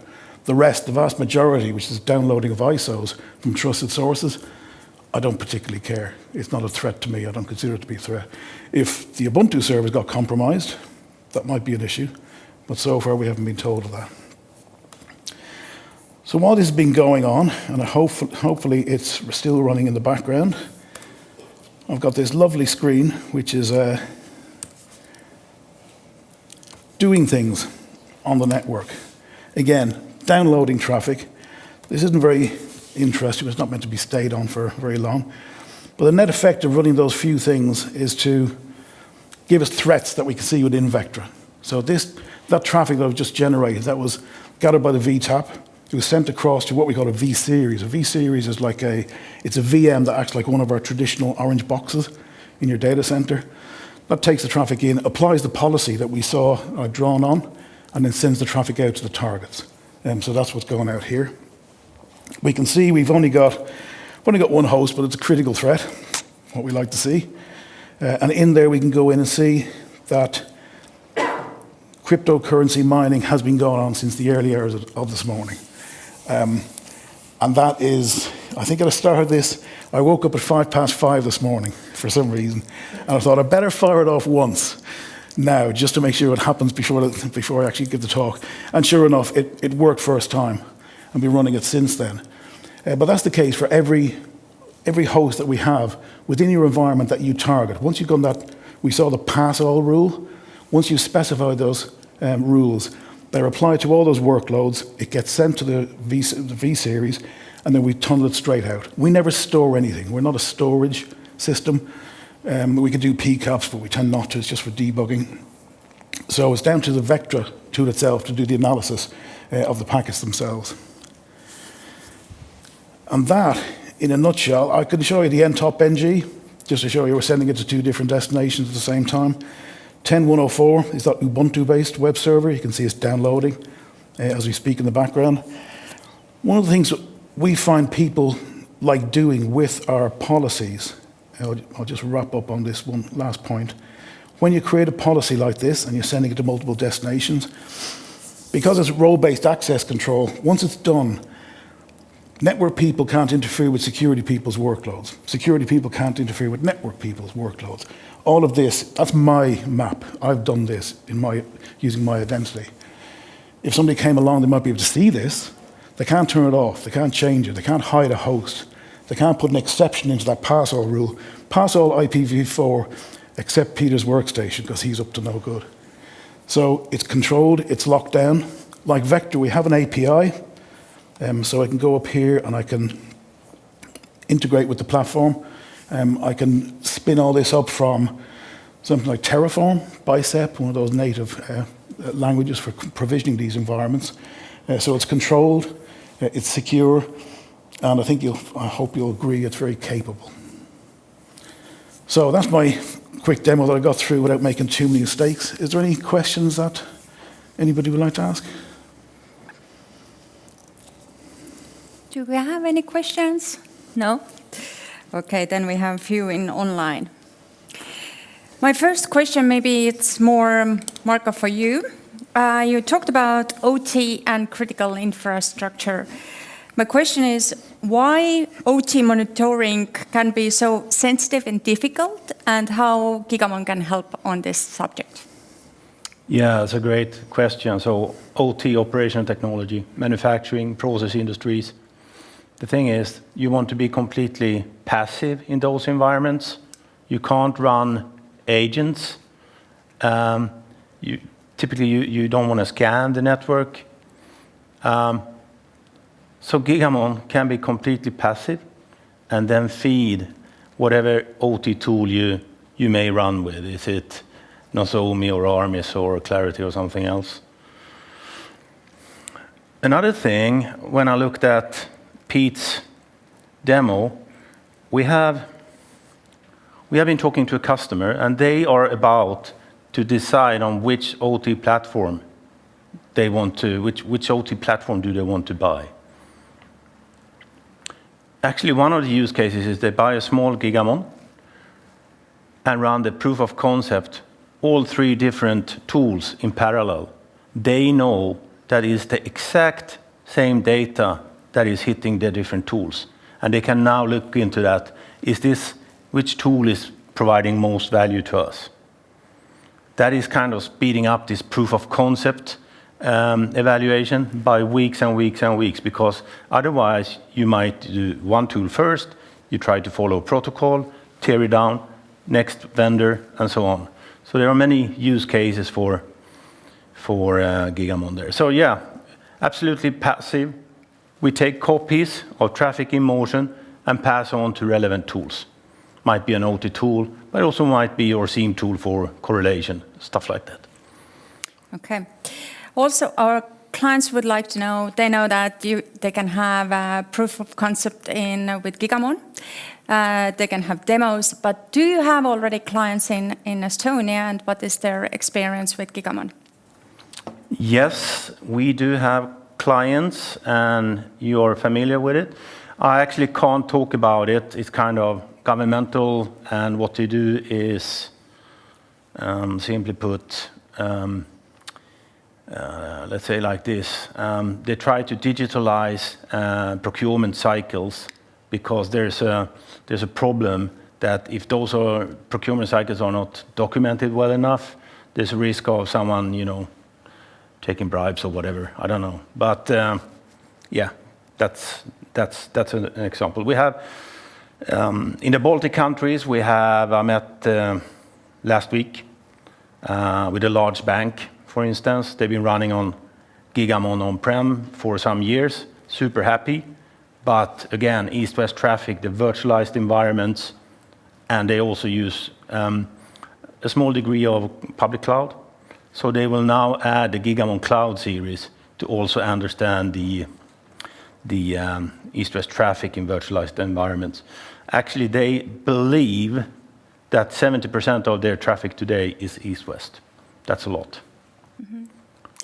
Okay, thank you, Pete. Thank you, Marko. And amazing presentation. Aitäh, inimesed, kes olete siin tulnud. Me oleme kuulnud ära 2 suurepärast presentatsiooni. Teeme väikese pausi, kohtume teiega 12:10, nii online'is kui siin, ja jätkame järgmiste suurepäraste lahendustega. Aitäh teile!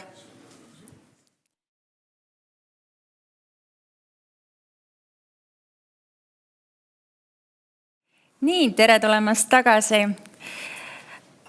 Loodan, et olete saanud natukene homseta, natuke midagi head ja paremat. Tere inimesed, kes on meiega uuesti liitunud online'is. Nüüd järgneva sekundite jooksul vaatame ühe lühivideo Logstackist ja siis edasi esineb meile Kalev Kuusik, kes räägib, miks on Logstack kasulik ja mida ta võib pakkuda CM-ile. Aga palun, siin on video.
Tere kena päeva.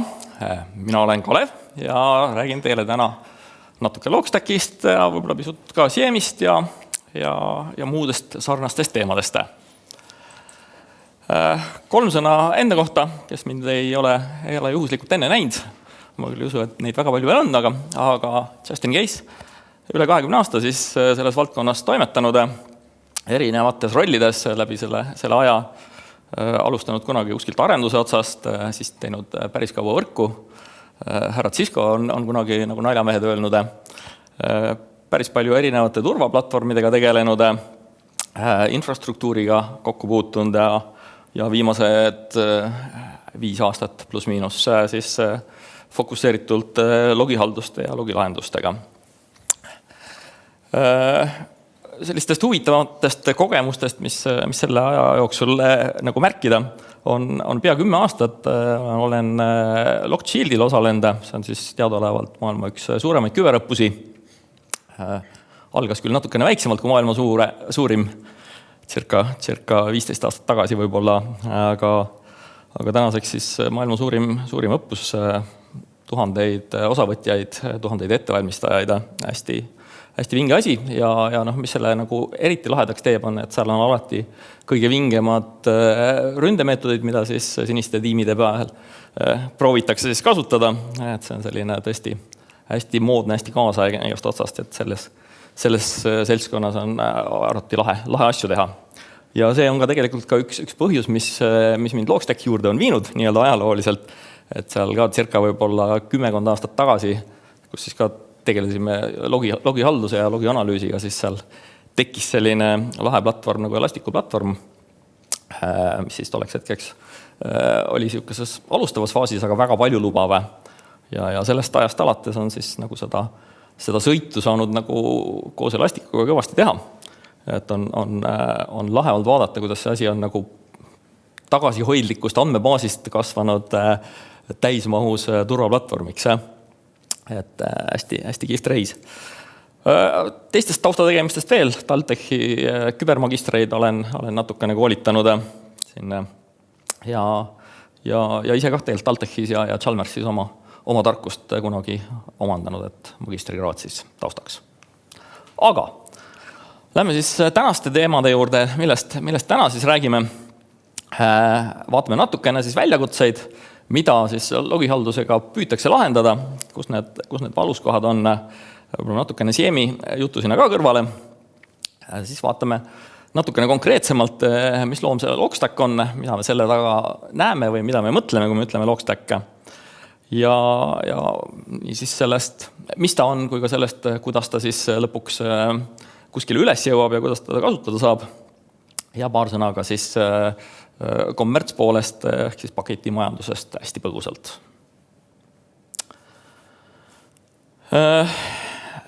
Kust asi alguseks saab? Asi saab alguse tüüpiliselt sellest, et klassikalises keskkonnas on meil siis kõik logid pillapalla laiali, iga süsteem toodab neid kuhugi enda juurde tüüpiliselt. Vahest arva, mõned koguvad natukene kokku ja mõned natuke rohkem. Põhihäda on nagu see, et kui sul nagu mingi intsident on või hullem veel, kui sa tahaksid kuidagi mingisugust globaalset korreleeritud analüüsi teha, siis on see nagu ülikeerukas, kui sul on kõik pillapalla laiali, et sul on kuidagi moodi vaja nad kokku saada. Teine, kui sa nad siis oled sinnamaani jõudnud, et ma siis saan nad kokku kuidagi moodi, paned hästi lihtsa mingisuguse syslog forwarderi või mingi muu meetodi, siis on nagu nad sul ühes kohas koos, aga nad on kõik eri nägu. Ehk siis iga issanda jumala rakendus, iga issanda jumala opsüsteem, iga issanda jumala platvorm saadab sulle omas formaadis need logid. Kellel on ta tekst, kellel on ta mingi JSON, kellel on ta formaaditud ühtemoodi, kellel on ta muutuva formaadiga. Ühesõnaga, selleks, et sellest nagu, ma ütleme siis nagu toorläbust midagi asjalikku kätte saada, oleks vaja nagu päris jupp vaeva näha, et aru saada, kus on kellegi logis mingi oluline info, mis mind parasjagu huvitab. Ja miks mul seda huvitavat infot vaja on siis eelkõige just sama analüüsi koht, kas ma teen seda siis manuaalselt, mingit postmortemit, uurin mingisugust case'i, teen investigatsioonid, mis siis on juhtunud, või siis ma tahan olla natuke pool proaktiivsem, ehk siis on mingid automaatanalüüsid, mitte et ma ise seda ei tee, vaid mingisugune robot teeb seda ja see robot võib olla siis niisugune, nagu öeldakse, vanakooli rumal robot, kes siis loeb kokku, mitu korda Kalev valesti on sisse loginud, või siis ta võib olla natuke nutikam AI-põhine robot, et see on lihtsalt erinevad flavorid, kuidas moodi seda analüüsi teha. Point on siis selles, et seda analüüsi teeb pigem masin, mitte inimene. Ja sellega nagu seonduvalt on tegelikult ka tuleb välja, et logidel on mitmed erinevad tarbijad. Me siin täna suuresti fokusseerime turvatarbijale, ehk siis see, kes püüab sealt kas siis rünnakuid avastada või siis postmortem analüüsi teha. Aga tegelikult on tarbijaid terve rida. Et võib olla ka operations team, kes tahab lihtsalt mingeid vigu kätte saada, võib olla arendustiim, kes tahab näha, kuidas mingid asjad performivad, ka võib olla mingid vigasid treissida. Ehk tegelikult, et kui need logid juba on nagu kokku korjatud, siis on tihti teemas, et on mõistlik nad siis ka erinevatele tiimidele kätte anda. Loomulikult siis tuleb meil see väike challenge, et kellele me mida siis anname, et kas on siis kõik kõigile või on meil siis natuke vaja piirata, et võib-olla mõningane info on pisut sensitiivsem, ma ei tea. Ma olin kuskil sensitiivsemastesse valdkondadesse, lähme siis ilmselt kõike infot kõigile ei ole sobilik näidata, et võib-olla siis on hea seda infot kuidagi moodi segmenteerida ka.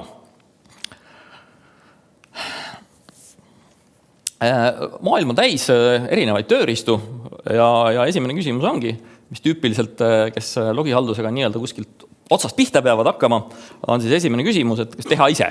Et loomulikult võib võtta kallis Jemi platvormi kusagilt riiuli pealt pehmelt öeldes ja hakata seda otsast implementeerima. Kindlasti ka väga valiidne tee, oleme seda isegi olnud mitmes protsessis sees. See on mõnes mõttes lihtne ja mõnes mõttes ei ole ka. Implementeerimine on nii ehk teisiti, suhteliselt pikk ja keerukas, sõltuvalt siis allikabaasist, mis meil vaja integreerida on. Valmis platvormide häda tihti on see, et nad on natuke kinnised, et sa ei saa igale poole näppusid vahele, et sul on nagu valmis asjad ja neid sa loksutada ei saa. Ja teinekord oled sa ka natukene siis seotud, et mida see üks või teine vendor, kuhu poole ta siis liigub, kus ta siis teeb piisavalt kiiresti sinu jaoks oma mingeid arendusi ja integratsioone või siis mitte. Aga siis esimene challenge ongi nagu see, et aga võtaks siis ise mingid tükid ja traageldaks nad kokku. Absoluutselt valid päev, et sellel on ainult mõned pisi sellised nüansid, mida siis nagu peaks arvestama, et see võtab aega. Seni kuni sa need erinevad tükikesed, millest need asjad kokku hakkavad käima, siis käima saad. Kui sul on see lõpmatu hulk aega käes või vähemalt väga palju, siis seda võib teha. Loomulikult sul peab olema siis hunnik tarkust, et kuidas seda teha, millised nüansid seal on, mingi hunnik kogemust, 10+ aastat kogemust erinevates valdkondades on nagu siuke minimum starting point, et sa oled erinevaid asju näinud, kuidas asjad juhtuvad. Ja lõpuks peab olema sul ka mingisugune visioon, et kuhu sa siis jõuda tahad, et mis see asi on, mis sa siis lõpuks kätte saad ja kuidas see välja näeb. Et me oleme selle vahepealse sammukese nagu ära teinud. Need vasakul on siin pehmelt öeldes siis vabalt kasutatavad tükide, mille litsenditasusid küljes ei ole, et sõltuvalt siis erinevate tükikeste mudelist võivad nad olla kas open source või free to use või jumal teab, mis see litsensimudel siin ühel või teisel tükil on, aga see idee on nagu sama, et nad on kõik tasuta kasutatavad tükide, et sul litsensikulu siin küljes ei ole. Ja me oleme nad siis nii-öelda kokku sobitanud, et nad käivad üksteisega koos, et me saame nagu pehmelt öeldes siis jah-sõna korral sõita välja kohe sellise auto, nagu siin kusagil eelnevatel läbirääkimistel kokku lepitakse, et nii palju hobujõude, nii palju rattaid, nii palju istekohti ja et mis iganes see nii-öelda customization level siis parasjagu olema peab. Aga et ta tuleb nii-öelda kohe kiiresti, et selleks oleme siis hulka vaeva näinud, kõiki neid komponente sinna siis sisse pannud, et siis tagada, et selle auto saaks võimalikult kiiresti üle anda, et ta oleks kohe sõidetave.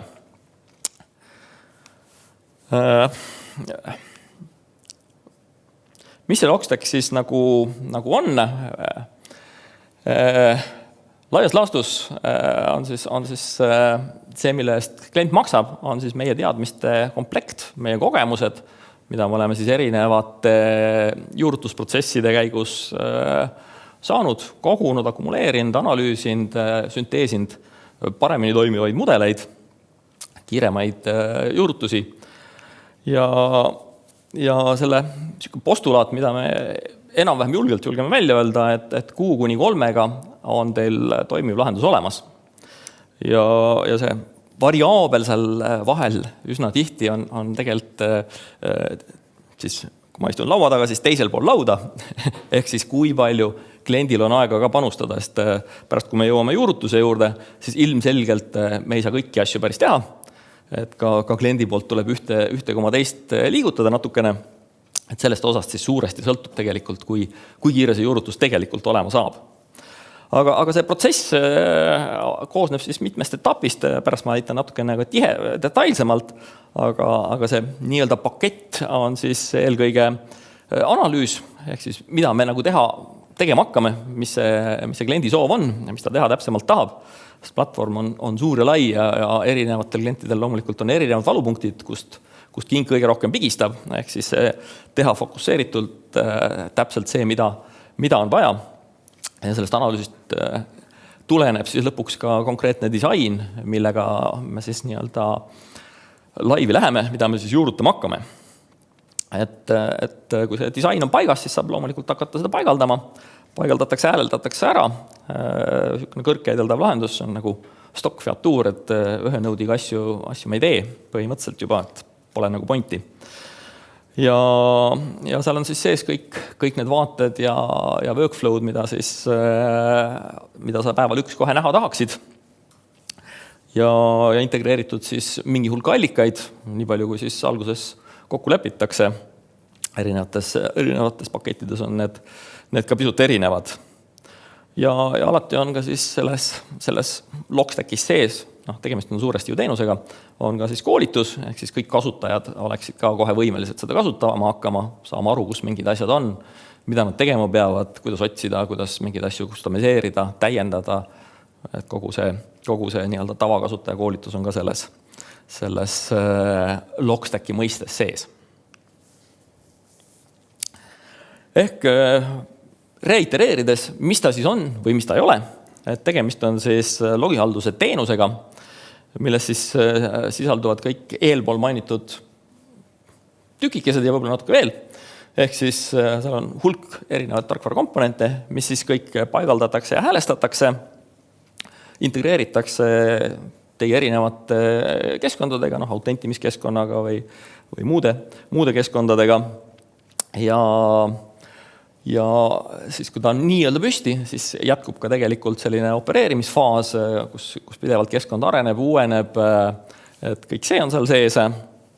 Ehk see nii-öelda, me püüame välja anda sellise enam-vähem kindla graafikuga reliise, et mingisuguse aja tagant tuleb uus reliis, kus siis kogu see komplekt on uuesti kokku testitud, et kõik asjad käivad koos hästi ja ei tekita ühe või teise komponendi nii-öelda eraldi uuendus ei tekitaks meile mingisuguseid probleeme.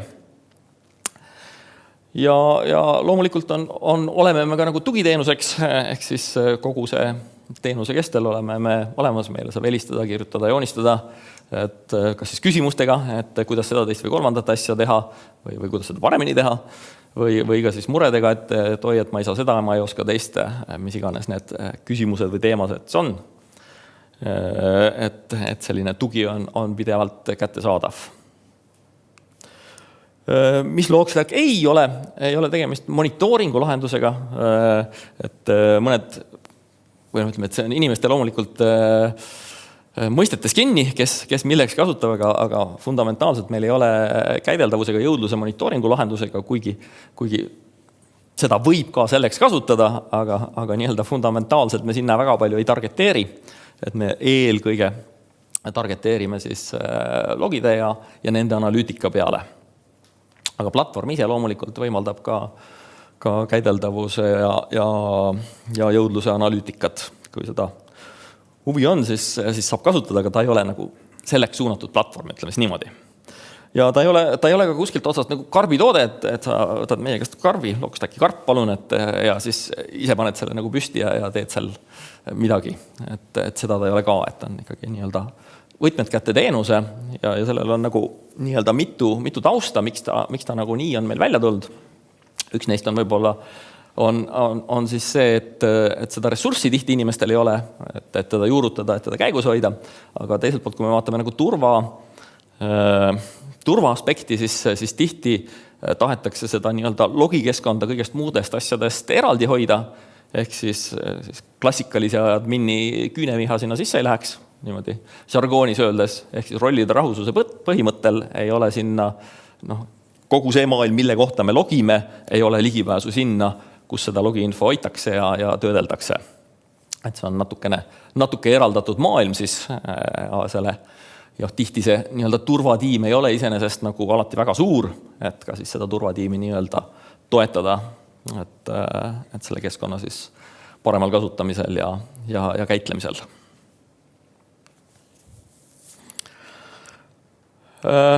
Ja vaatame natukene siis ka, millest see koosneb, millest me teda siis üles ehitame või kuhu ta nagu positsioneerub. Ja vasakul pool siin on siis erinevad logiallikad, mis meil siis võivad logi genereerida. Et kõige klassikalisemas mõistes on need erinevad serverid, eks ju, tööjaamad,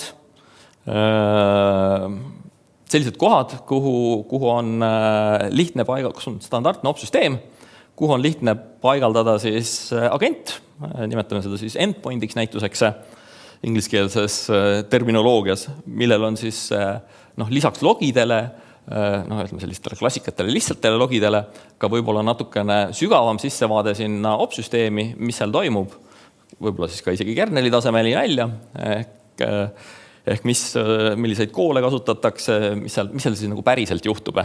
Sest kõik, mis päriselt juhtub, ei jõua logidesse, et see võib olla üsna sügav infoallikas, see, mis on siin server. Et ta ei pruugi olla toores logida, võib olla midagi muud juba. Ja siis loomulikult erinevate võrguseadmete eripära on see, et sinna me tüüpiliselt agenti panna ei saa, ehk siis see saadab välja sellist syslogilaadset toodet üldjuhul, võib-olla ka midagi muude, aga siis nii-öelda remote syslogiga saadavad nad oma logid kuhugi. Et see on nagu üsna tihti sellised kinnised platvormide, et sinna oma näppusid vahele panna ei saa, et see visibility on täpselt sellega piiratud, mis sorti infot nad siis parasjagu välja annavad. Järgmine suur kategooria on siis erinevad rakendused, et rakendus on Apache, rakenduseks on MySQL, rakenduseks on mis iganes see rakendustel parasjagu on. Ja rakendusi võib olla siis nii standardseid kui siis mittestandardseid. Standardsed on eks ju sellised, mida me kõik teame ja tunneme, ja mittestandardsed on need, mis ma ise kodus valmis kirjutan kõige lihtsama klassifikatsiooni järgi, aga loomulikult maailm on täis, mustmiljon rakendust, igal ühel on tõenäoliselt oma logiformaate, et meie missioon on tegelikult kõik need, mis on vaja integreerida, need me sinna ära integreerime ja teostame siis vajadusel need normaliseerimised, et sellest väga unikaalsest logiformaadist kätte saada see oluline info, mis meil järgnevaks analüüsiks on oluline kätte saada. Loomulikult järgmine kategooria on siis pilveteenused, mis on nagu mingis mõttes, vanas mõttes nagu serverid on ju, aga ta on kuskil hoopis teises nagu dimensioonis, ehk siis pilveteenuste kasutuslogi, kes on seal masinaid provisioneerinud, kes on mingeid muudatusi teinud, mis iganes need pilvefunktsionaalsused on, ehk seda me tahame kindlasti sisse saada. Teiselt poolt ka osad rakendused võivad olla pilverakendused, see piir on seal nagu pilveteenuse ja rakenduse mõnikord natuke hägune, aga point on, nagu on selles pigem, et siis integreeritakse mingi pilveteenusega vastavalt sellele metoodikale või apile, mida see pilveteenus parasjagu pakub, ja tiritakse sealt siis see logi meie keskkonda, mis iganes see pilveteenus siis ei ole.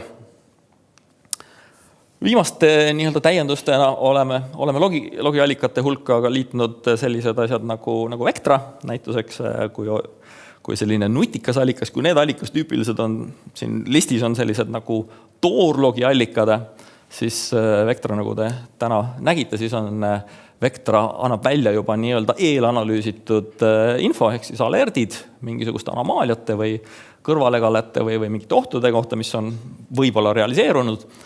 Ehk siis meil võime siia integreerida mis iganes tõuguallikaid tegelikult, et see ei pea olema üldse toorlogi, võib olla ka mõni muu kõrgem analüüsivõimega komponent, mida me saame siis võtta kokku ja korreleerida siis neid erinevaid infosid, et kui Vectra nagu suur fookus on siis võrguanalüütika ja identiteedihaldus, siis lisaks sellele on veel suur osa maailma, mis infot me tegelikult tahame saada, endpointi näituseks, mis masina sees juhtub, on väga oluline erinevate intsidentide nii avastamiseks kui ka analüütikaks.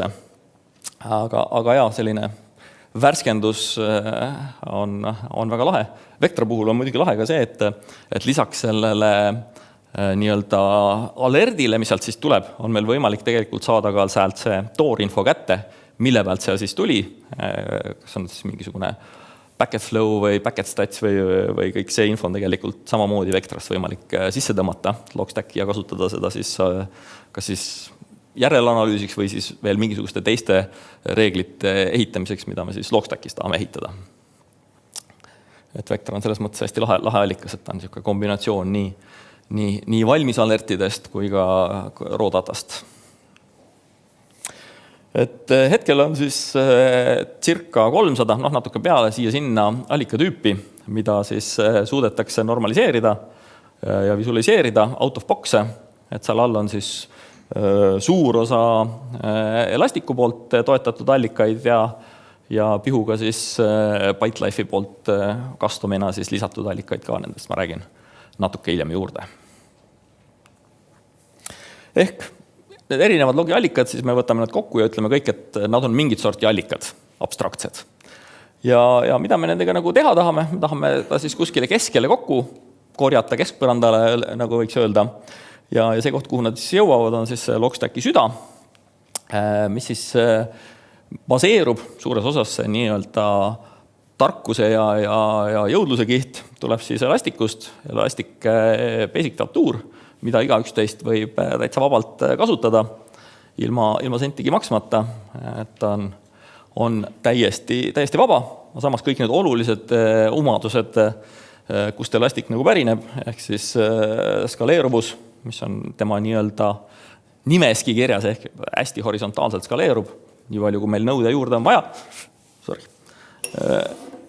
Tuleb mahtu juurde, paneme lihtsalt nõude juurde ja keskkond kasvab täiesti sujuvalt. Ja sealt tuleb lisaks jõudlusele siis ka käideldavust ja kõiki muid selliseid omadusi kuni analüütikani välja, mis on siis viimase, ütleme siis 1,5 aasta jooksul äkki päris kõvasti arenenud. See CM, mis alguses oli ainult nimi, et seal on siis täna 1000 erinevat reeglit, alates siis lihtsatest reeglitest, et kui juhtub see, kuni siis korrelatsioonireegliteni, et kui juhtub see, juhtub teine, juhtub kolmas, seal on vahel nii palju aega, nii palju on seoseid nende sündmuste vahel, et seal on hästi paindlik korrelatsioonimootor ja analüütikamootor tänaseks olemas. Pluss siis, nagu ma ütlesin, 1000 valmis kohe kasutamiskõlblikku reeglit, mille võlu on muidugi veel ka see, et nad on hästi kenasti ära klassifitseeritud Mitre Attack Frameworki. Ehk kui sul mingid asi juhtub, siis sa juba tead, et see on seda sorti sündmus, see on seda sorti sündmus. On selline ilus Mitre kaart on võimalik selle Attack Frameworki kohta joonistada, et mul on siin nii palju neid asju käigus implemenditud või siis parajagu ei ole, sõltuvalt siis sellest, kui palju ruule on siis aktiveeritud. Et sealt tekib ka kohe selline nagu tunnetus, et see reconnaissance on mul nagu hästi kaetud, aga detection on natuke nõrk, et mul on võib-olla vaja siia natuke midagi juurde mõelda. Et selline single pane of glass jällegi võiks öelda võlusõna, et see annab sellise hästi kiire snapshoti, et kus ma oma selle nii-öelda katvusega olen, kui ma seda Mitre Frameworki vaatan. Aga selle tasuta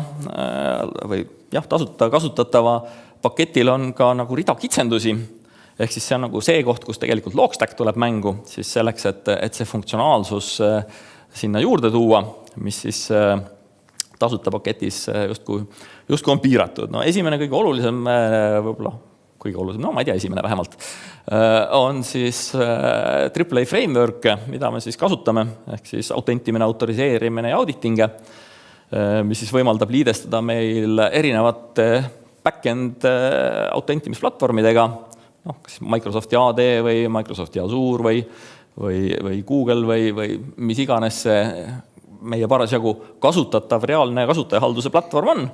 Et ütleme üsna suure tõenäosusega me suudame sinna integreerida selle.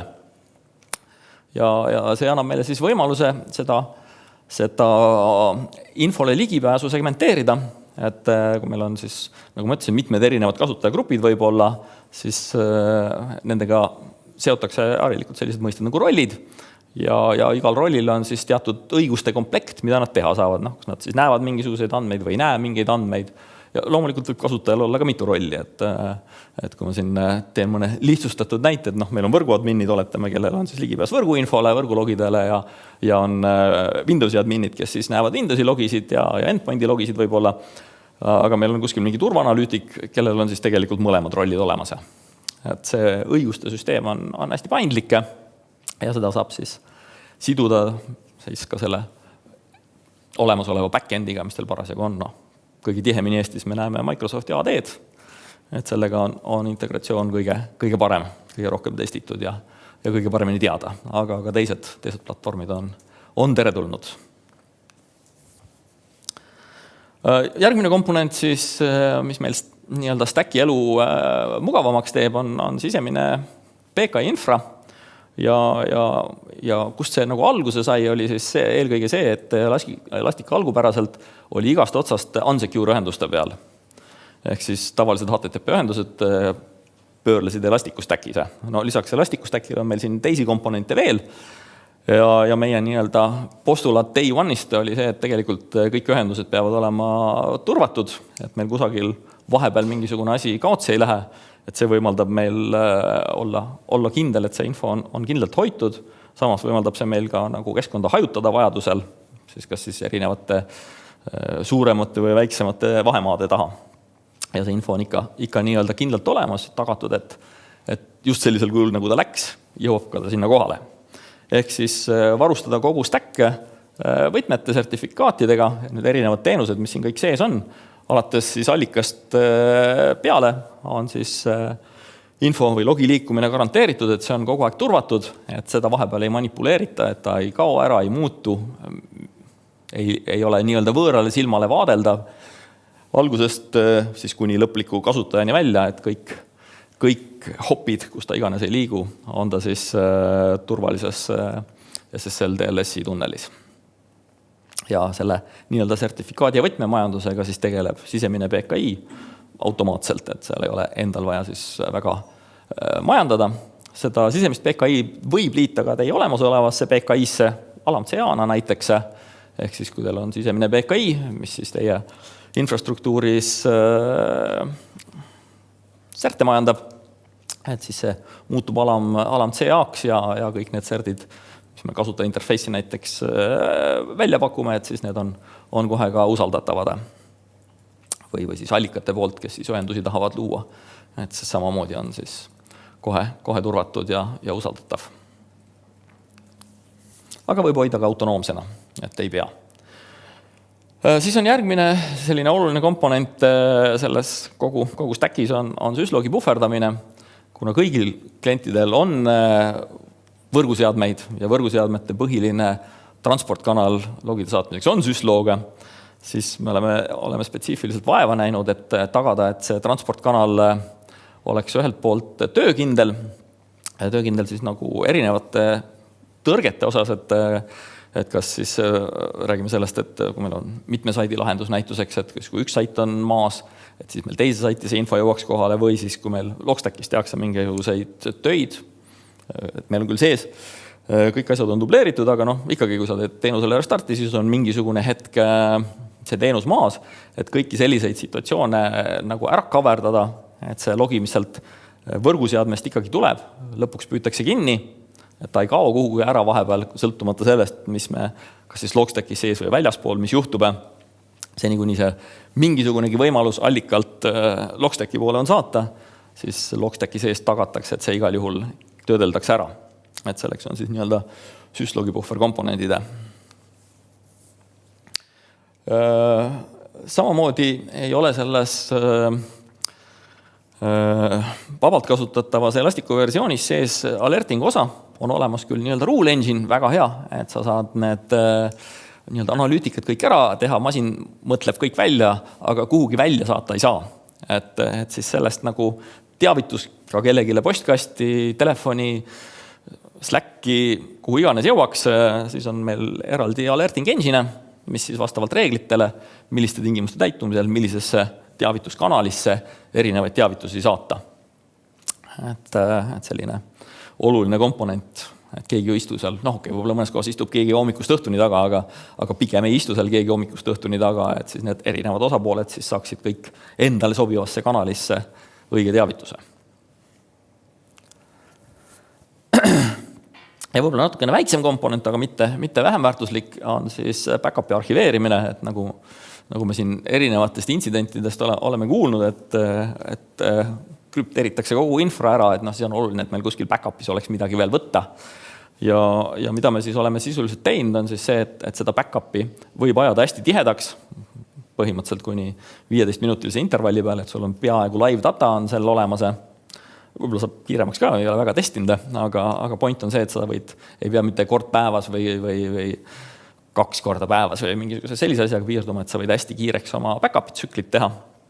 Ja teine oluline komponent selles on siis see, et ta on granulaarselt taastatav, ehk siis kui Elastiku standard backup ütleb, et tee umbes kõigest sellest ja taastamine on siis ka, et kogu see snapshot tagasi, siis meie nii-öelda varundusmoodul suudab siis võtta tüki kaupa, et ma paluks sellest kuupäevast ainult näiteks tagasi saada või ma tahaksin ainult sellest indeksist tagasi saada või siis mingi kombinatsioon nendest, ehk meil ei ole vaja kogu seda suurt chunki, mis meil võib-olla oleks päevane backup 30 tera on ju, vaid me võtame sealt ainult 20 meksi ühe konkreetse indeksi või 20 gigsi. Et ka see taastamise protsess on nagu mõistlik, et sa saad tagasi just selle, mis sul on parasjagu vaja. Mitte loomulikult võid kõik ka võtta, et seda ei saa keegi keerata, aga tihti nagu on see nagu aega nõudev, et kui see mahud on suured, siis on see nagu väärtus. Ja nagu eelnevalt mainitud oli, siis kasutajakoolitus on alati siis Logstacki osa, et see on nagu see koht, kus on iseenesest Logstacki fookus, on see niisugune helesinine osa. Loomulikult ka kõrgehaldavus on oluline komponent, nagu ma juba mainisin, et siis kõik need erinevad teenused, mis siin sees on, et siin on ainult olulisem osa neist toodud, tegelikult on teenuseid veel stackis, aga kõik olulised teenused on kas siis mitmes eksemplaris või siis nii-öelda monitooritud, taaskäivitatud, mis iganes, et meil on nagu pidevalt kõik teenused püsti, et meil ei ole seda, et mingi teenus suri ära, ma ei tea, las olla. Et ka miks me oleme nagu dubleerinud nii palju on ka nagu see, et me saame siis seda nii-öelda korralist hooldust või mis iganes tõrkeotsingut teha siis, kui süsteem töötab, et meil on nagu sellist paindlikkust ühte või teist teenuse mingit alamkomponenti kinni panna, kui meil on teenusest 2, 3 või 4 instantsi, eks ju, siis ühe kinnipanek ei mõjuta stacki tööd mingit pidi, sest flow'd jooksevad ülejäänud teenuse osutajatele ringi. Et siin on nagu paistab, et 10 teenust, instantsi on tegelikult oluliselt rohkem. Et seal on nagu kõva fookuse. Teine selline nii-öelda Logstacki üks põhilisi motivaatoreid on kiire paigaldus, ehk siis kui see nii-öelda eelanalüüsi osa saab läbi, ehk mida tahetakse saada, kuhu poole liikuda, et siis sellest hetkest nagu see paigaldus ise nii stacki kui ka allikate integratsiooni osa käib hästi kiiresti, et sinna me oleme pannud ka kõvasti effortit ja automatiseerinud seda kõvasti, et see põhimõtteliselt stack võib päevaga püsti joosta, kui on hästi allikad ette valmistatud, järgneva poole tunniga on 10 allikat küljes, et kogu see osa, et eriti kui neid allikaid on palju, siis seal selline massintegratsioon hästi kiiresti käiks. Ja loomulikult siis püsiv haldus, monitooring, tuning, uuendused, kõik see, mis sellisesse normaalsesse operations osasse kuulub, et see on ka tegelikult Logstacki teenuse osa. Et see on niisugune, ütleme siis Logstacki standardpakett mingis mõttes võiks öelda. Lisaks sellele on selliseid custom komponente, mis nagu võib-olla kõiki ei kõneta, aga mõne jaoks on nagu väga olulised. Et esimene neist on siis terviklusmoodul, mis siis võimaldab meil logisid signeerida ja neid siis kokku aheldada sellisesse krüptoahela laadsesse moodustisse. Päris blockchainiks seda ei julge nimetada, aga midagi sinna poole. kus siis kõik kirjad on räsitud juba nende nii-öelda mahakirjutamise hetkel ja siis taustaprotsessina väikese viivitusega siis selleks, et nagu meie logi jõuaks ikkagi nagu kogu ahelast läbi, siis signeeritakse ka need ära, moodustatakse räsiahelad ja neid on siis päris mitu kihti. Ehk siis eesmärk on siis tagada see, et kui keegi meil läheb neid logisid sinna Logstacki sisse muutma, ikkagi on Logstackil on admin ja nii edasi, et siis meil on võimalik alati valideerida, kas see info on konsistentne, siis nii-öelda käsitsi, või siis meil jookseb ka tegelikult üks taustaprotsess, mis monitoorib seda taustal, ehk siis kui keegi on mingisuguseid modifikatsioone teinud, kustutanud, lisanud, muutnud, et siis samamoodi peaks automaatselt see triggerdama alerdi ja saatma teavituse, et nüüd on meil väike tervikluse kao intsident siin juhtunud, et äkki vaataks üle. Et võib-olla oli see paha kasutaja, aga võib-olla on mingisugune muud sorti anomaalia, maailmas juhtub asju. Aga siukene moodul on siis olemas.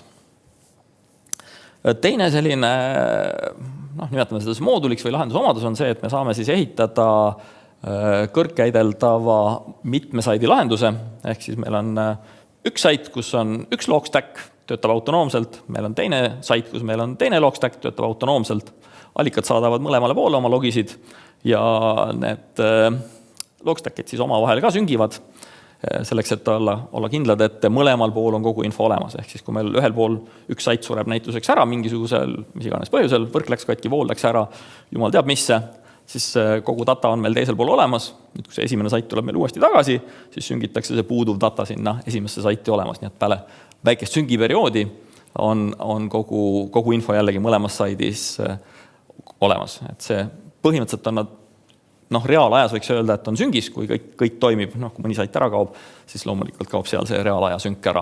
Aga põhimõtteliselt on nagu reaalaja sünk.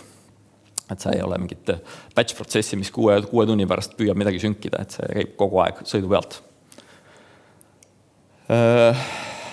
Et siis saab sellist kahe saidi lahendust ehitada, kellel on sellist eriti kõrget käideldavust vaja. Ükskõik kumba võib vaadata, mõlemas on sama data. Et selles mõttes ei ole vahet. Ja see on kõik täis automaatne, loomulikult sa ise mitte midagi tegema ei pea. Ja lisaks sellele on siis paar teemat, on siis custom koolitused, ehk siis kui see nii-öelda standardkasutaja koolitus jääb väheks, sa tahaksid mingist asjast rohkem teada saada, võib-olla sa tahad seda sama platvormi kasutada mingisuguse ma ei tea, minu pärast äriprotsessi analüüsiks ja sa saadad sinna mingisugust äriprotsessi infot sisse, siis loomulikult me võime näidata ja aidata, et kuidas seda siis töödelda, kuidas seda visualiseerida, et see nii-öelda soov, mida sa sealt nii-öelda tahaksid tulemusena näha, et sealt kätte saada siis vastavalt siis sinu äriprotsessile. Et see võib olla selline custom koolituse. Ja loomulikult, mida me omajagu teeme, on siis custom allikad, ehk siis ma arvan, et kõigil meil on mõni kodukootud rakendus või siis mõni eksootiline rakendus, mille maailmas on 10 kasutajat, ilmselgelt Elastic sellele ei hakka normaliseerimist tegema, aga meie teeme hea meelega. Siin kõige lõbusam näide on meie Eesti oma XD, mida ükski maailma vendor tõenäoliselt ei taha logida või nii-öelda seda logianalüüsi teha. Meil on selle nii-öelda konnektor olemas ja me teame päris hästi, kuidas seda närida. Aga see list on loomulikult pikem ja see nii-öelda täiendab pidevalt vastavalt siis meie klientide soovidele, et mis iganes see allikas siis ei ole, mida nad analüüsida tahaks. Et suure tõenäosusega kas kiirema või natuke pikema arendusprotsessi käigus suudame me selle lahti ammustada ja ära normaliseerida. Ehk siis vabandan natuke, et siin on pisikene, kiri on võib-olla pisikene, ma ei tea, kas tagu, mis see ritta paistab, aga ma siis püüan kergelt kommenteerida, et kust see nii-öelda siis lisaväärtus tuleb, et mõni ütleb, et aga Elastic on ju kõigile kasutatav. Fine, on küll. Ehk mis siis juurde tuleb, on siis rida meie poolt lisatud mooduleid, eelkõige siis AAA moodul, autentimine, autoriseerimine, auditinge, ehk sul on võimalik paindlikult jagada, kes mida näeb, jäljed jäävad maha, kes kus käis, mida tegi. Analüütika alertingu osa, ehk siis saata erinevatesse kanalitesse teavitusi. backupi paindlikkus, backupi saab teha mitmesse erinevasse meediasse, võib saata failisüsteemi, võib saata S3, see, mis kellelgi parasjagu võimekus või soov on. Et ma ise olen natuke seda S3 usku rohkem, aga failisüsteem on ka optsioon. Nii et sobivad mõlemad. Tervikluse moodul, need, kellel on oluline, et see logide sisu ei oleks muutunud, et nad oleks kustutatud, lisatud. Et on mõned kohad, kus see on oluline nende jaoks siis. Ja suur osa on siis sellist orkestratsiooni või haldustööristakasti, mis siis aitab meil seda kiiresti provisioneerida ja efektiivselt hallata. Et neid kliente on meil nagu päris oma jagu juba, et seal enam kõiki asju käsitsi ammu ei jõuaks. Teine valdkond, kus me oleme natuke juurde teinud, on siis logide kogumise valdkond. Et kui nagu Elastic ise pakub suurepärase komplekti kogumistoolsetti, mis on siis erinevad biitside, on nad siis FileBeat'id failide logimiseks või WinLogBeat Windowsi logide sissevõtmiseks või siis AuditBeat Linuxi spetsiifikate kohta või siis võrguliikluseks PacketBeat või ühesõnaga erinevaid biite on siis päris palju Elasticul. Siis lisaks neile oleme leidnud, et on mõned use case'id, mis vajaksid ka lahendamist, aga milleks nagu kohe ready to use toolset ei ole. Üks neist on siis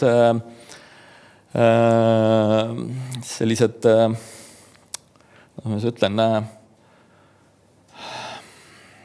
tagurpidi biitsid või eesti keeles oleks võib-olla hea öelda, et kui muidu on biit selline, siis kes pushib oma info, siis mõnikord me ei taha võib-olla eksponeerida seda logstacki kuhugi maailmale, näiteks kui meil on pilveteenused, on ju, et siis see on võib-olla pillapalla laiali, et me ei jõua iialgi nagu neid IP-sid trackida, kust see ühendus tulla võib, et siis meile võib-olla see push-meetod ei sobi, me tahaks logid ikkagi kätte saada, et siis meil on olemas ka nii-öelda pööratud, ehk siis nii-öelda pullitav meetod, et kasutab tegelikult seda sama biitsi, aga meil on seal nii-öelda vahekiht, mis siis teeb seda tagurpidi, ehk siis logstack käib piltlikult öeldes küsimas, et anna mulle nüüd värsket datat.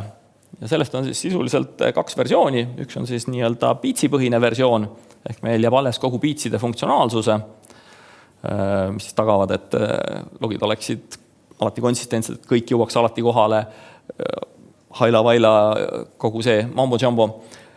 Aga juhul, kui see platvorm ei võimalda mingil põhjusel biitsi panna, ma ei tea, on mingisugune suletud platvorm või siis ei tohi sinna midagi panna, et vendor on öelnud, et ei, siin kahjuks ei tohi mitte ühtegi asja panna, et see on, ma ei tea, mingi OT super lahendus, et et siis on teine võimalus SSA-põhine, kui logifailid on kuskil olemas, siis üle SSA on meil nende kogumiseks on ka meetod olemas, valmis toolset oma asjadega. Ja siis nagu enne juba mainitud syslogi garanteeritud kogumiseks või nii-öelda kõrgkäideldavaks kogumiseks on siis ka lisa lahendusosa või lisamoodul.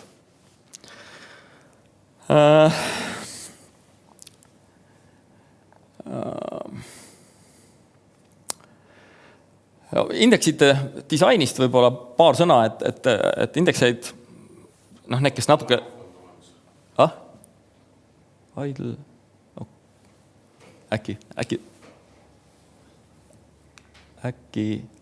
äkki ei lähe turn offi. On siis erinevaid reegleid või nii-öelda vaateid, mida me peame siis indeksite disaini puhul arvestama, võivad olla siis seotud ligipääsu karakteristikutega, jõudluskarakteristikute, säilituskarakteristikutega, ehk siis, et kõik need asjad kokku panna. See on siis natukene karu kõhu sees juba, et see võib-olla kõiki kliente nii ei huvita, aga siin on meil nii-öelda oma metoodika, kuidas me sellele läheneme, et need erinevad nõudmised saaksid kõik täidetud.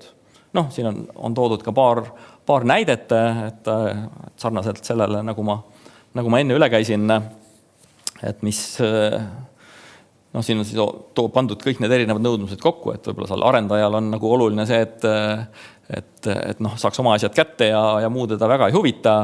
Mingisugune live-keskkond, siis seal on võib-olla oluline, et meil oleks kõrgkäideldavusandmete jaoks olemas dubleeritud, et meil oleks seal segmenteeritud ligipääs, et me arhiveeriks seda mingisuguse teatud intervalliga ja hoiaks nii kaua, mis on oluliselt pikem, siis kui arendaja mingi päevane või nädalane kiire tsükkel.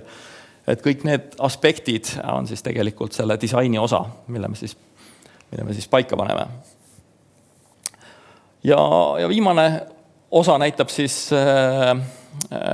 erinevat integratsioonide ja liidestuste või normaliseerimiste summarid, et nagu ma ütlesin, siis Elasticul endal on pea 300 erinevat integratsiooni või allikatüüpi, mida out of box nad kohe suudavad normaliseerida. Ja lisaks sellele oleme siis meie teinud terve pihutäie neid erinevaid Elasticu poolt veel siis mitte toetatud allikatüüpe juurde.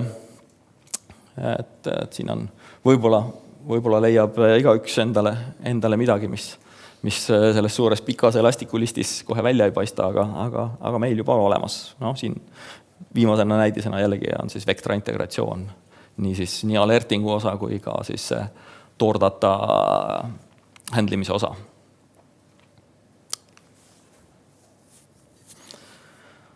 Nii, paar sõnaga juurutamisest, et nagu ma ütlesin, siis me oleme selle hästi ära formaliseerinud selle protsessi, et ta on kindla mustriga jookseb.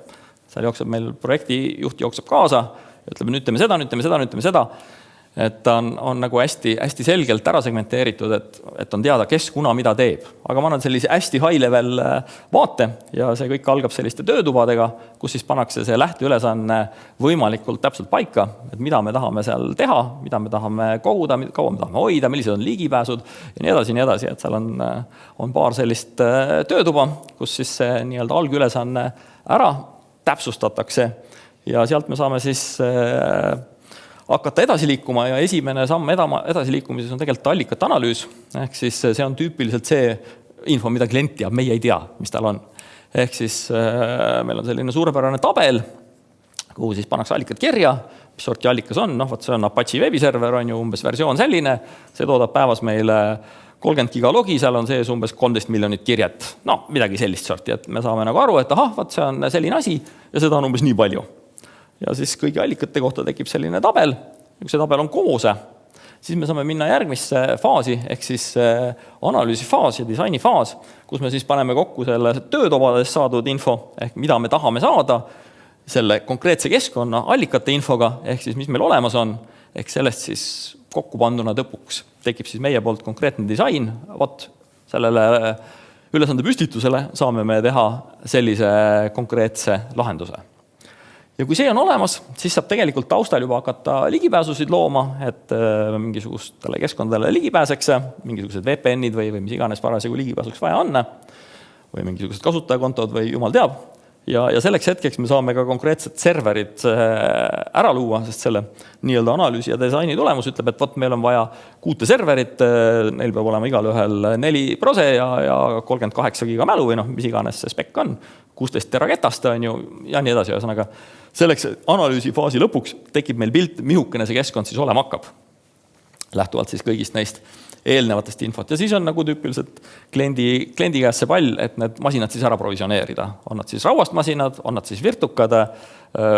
Meie jaoks suurt vahet ei ole, et sobib nii see kui teine. Ja selleks hetkeks, kui need serverid on loodud, siis saab alustada loomulikult Logstacki paigaldusega. Et see on siis puhtalt meie rida. Ja kui Logstackis on püsti, et siis me saame hakata allikaid integreerima, et see on siis tüüpiliselt koos teiega alati. Et esimesed N allikad teeme siis koos, seda tüüpi allikad teeme niimoodi, seda tüüpi allikad teeme niimoodi, seda teeme niimoodi.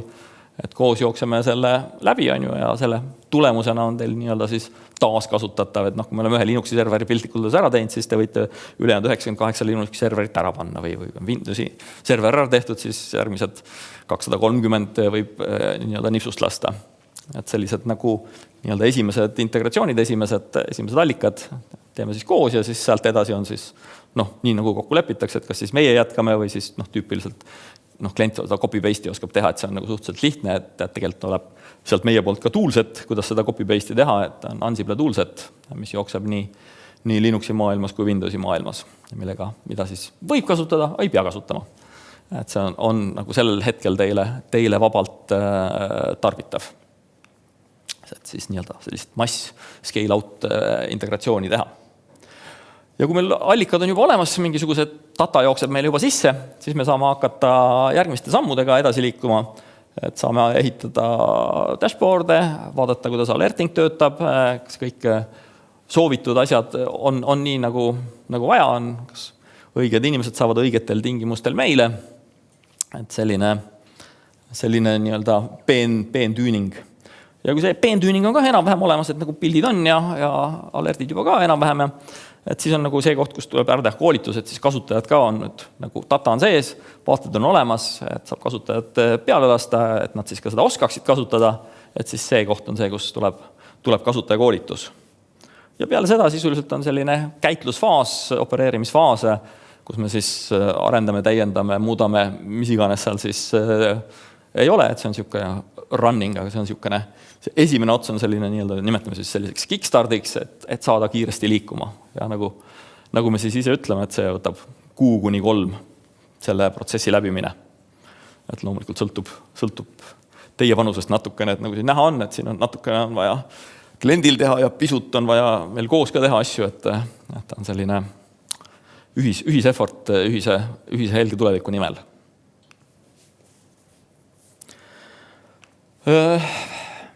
Minu kõige nõrgem osa on muidugi hinnastusosast rääkimine, ma ei tea, kas ma kutsun kellegi teise või püüan ära võristada, mis see on siis kirjutatud. Et hinnastus koosneb hetkel siis nagu 2 osast. Kõigepealt on selline quick starti osa, millega siis pannakse keskkond püsti, integreeritakse esimesed allikad, integratsioonid erinevates autentimis backend'ides, kasutajakoolitused, põhimõtteliselt kõik see, mis oli eelmisel slaidil, on sisuliselt selle kiirstardi faasiga kaetud. Et kui see faas on nagu lõppend, kasutaja on koolitatud, ütleb, et thumbs up, saan hakkama, oskan kirjutada päringut, joonistada lihtsaid visualisatsioone, panna neid kokku ühele dashboardile, et siis on kasutaja selle kasutamiseks valmis. Ja algab siis nii-öelda tavaline niisugune maintenance'i või operations faas, kus siis sees loomulikult ka on terve rida tegevusi, mida me siis teeme. Alates siis uuendustest, mis tulevad siis teatud regulaarsusega tihemini, harvemini, mõned korrad aastas. On kasutaja tugi loomulikult teile siis kõigile kättesaadav erinevatest kanalitest.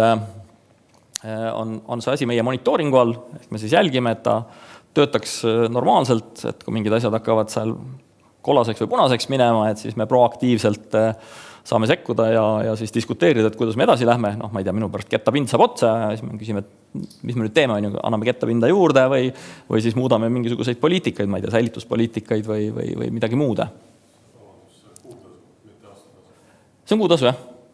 Et kiirstart on ühekordne ja siis on edasi on selline kuutasu, et ütleme, et viletsat admini selle palga eest vist ei saa, et pool admini võib-olla leiad endale heal juhul.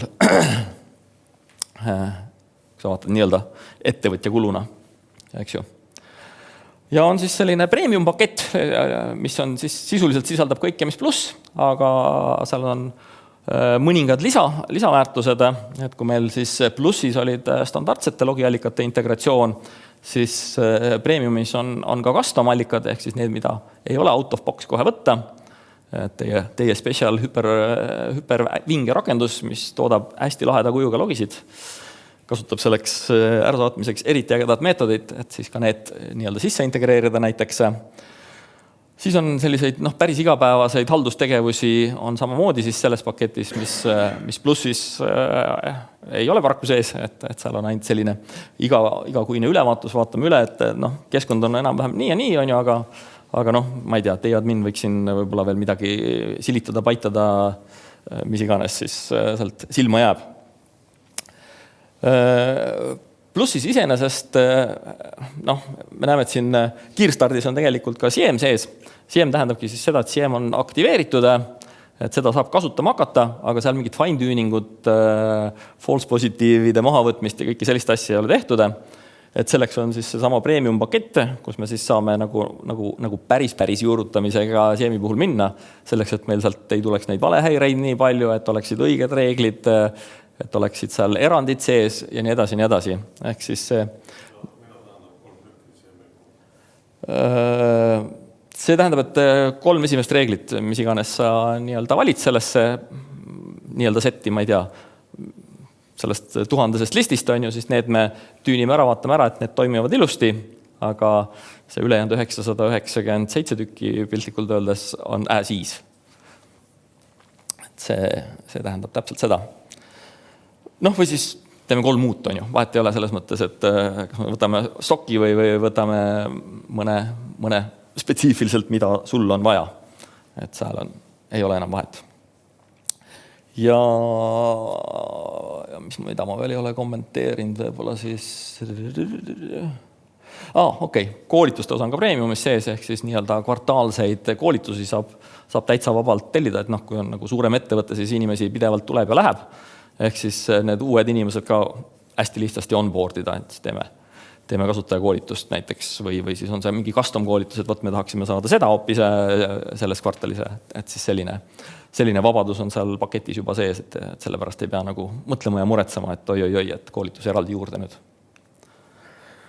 Ja siis nagu mainisin, siis lisateenused on siis ka eraldi hinnastatud, et Integrityl on nii-öelda keskkonnahind samamoodi kuutasu, et ükskõik kui suur see keskkond on, et kõik need asjad tegelikult ei sõltu absoluutselt keskkonna suurusest, on sul 3 nõudi, 13 nõudi,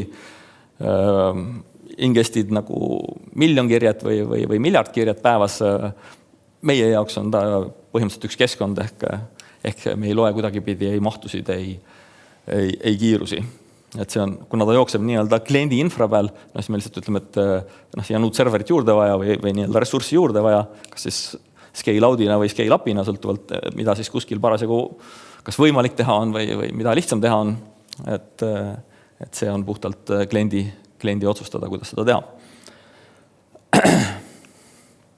Ja samamoodi on siis see dual site on siis ka spetsiifiliselt hinnastatud. Kõigepealt on ta nii-öelda häälestustasu või ülesseadmistasu ja siis on selline püsiv kuutasu ka, et siis tagada tema värskendused ja kaasaegsuse ja tugi ja kõik muud teenused, mis on samasugused. Ja on mõni klient meil olnud, kes on ka enda majja tahtnud lisateadmist saada, ehk siis selle jaoks on meil olemas admini koolitus, et kui eelmise nii-öelda standardpaketis on meil siis kasutajakoolitus, kuidas seda keskkonda kasutada, siis admini koolitus on siis selleks, et karu kõhtu vaadata, et mis seal nagu toimub, et kus see bitt ja byte siin liigub või milline teenus siin on või kuidas mis iganes see nii-öelda karu kõhu osa on. Et see on siis admini koolitus, mis räägib süsteemi sisemisest osast. Ja nüüd on selline huvitav, mul on 2 slaidi vahetusse läinud. Ma tulen kohe küsimuste juurde tagasi. Sorry. Kiire brief nendele, kes võib-olla juba on Logstacki kasutajad või siis ka need, kes lihtsalt tahavad pilku peal hoida, et mis me oleme teinud ja mis me teeme. Et siis hiljuti uuendasime Logstacki versioonile, me nimetame teda siis 2.8, mis siis tähendab seda, et Elastiku versioon uuenes ja praegu siis jookseme viimast 8.11 versiooni, mis Elastiku poolt on nii-öelda last table'e, mis on siis päris pikk hüpe meie eelmisest versioonist 2.7. Siin on siis lisandunud mõningast funktsionaalsust loomulikult lisaks sellele nii-öelda Elastiku poolt pakutud lisafunktsionaalsusele, mida tuleb igas versioonis praegu kamaluga juurde lausa.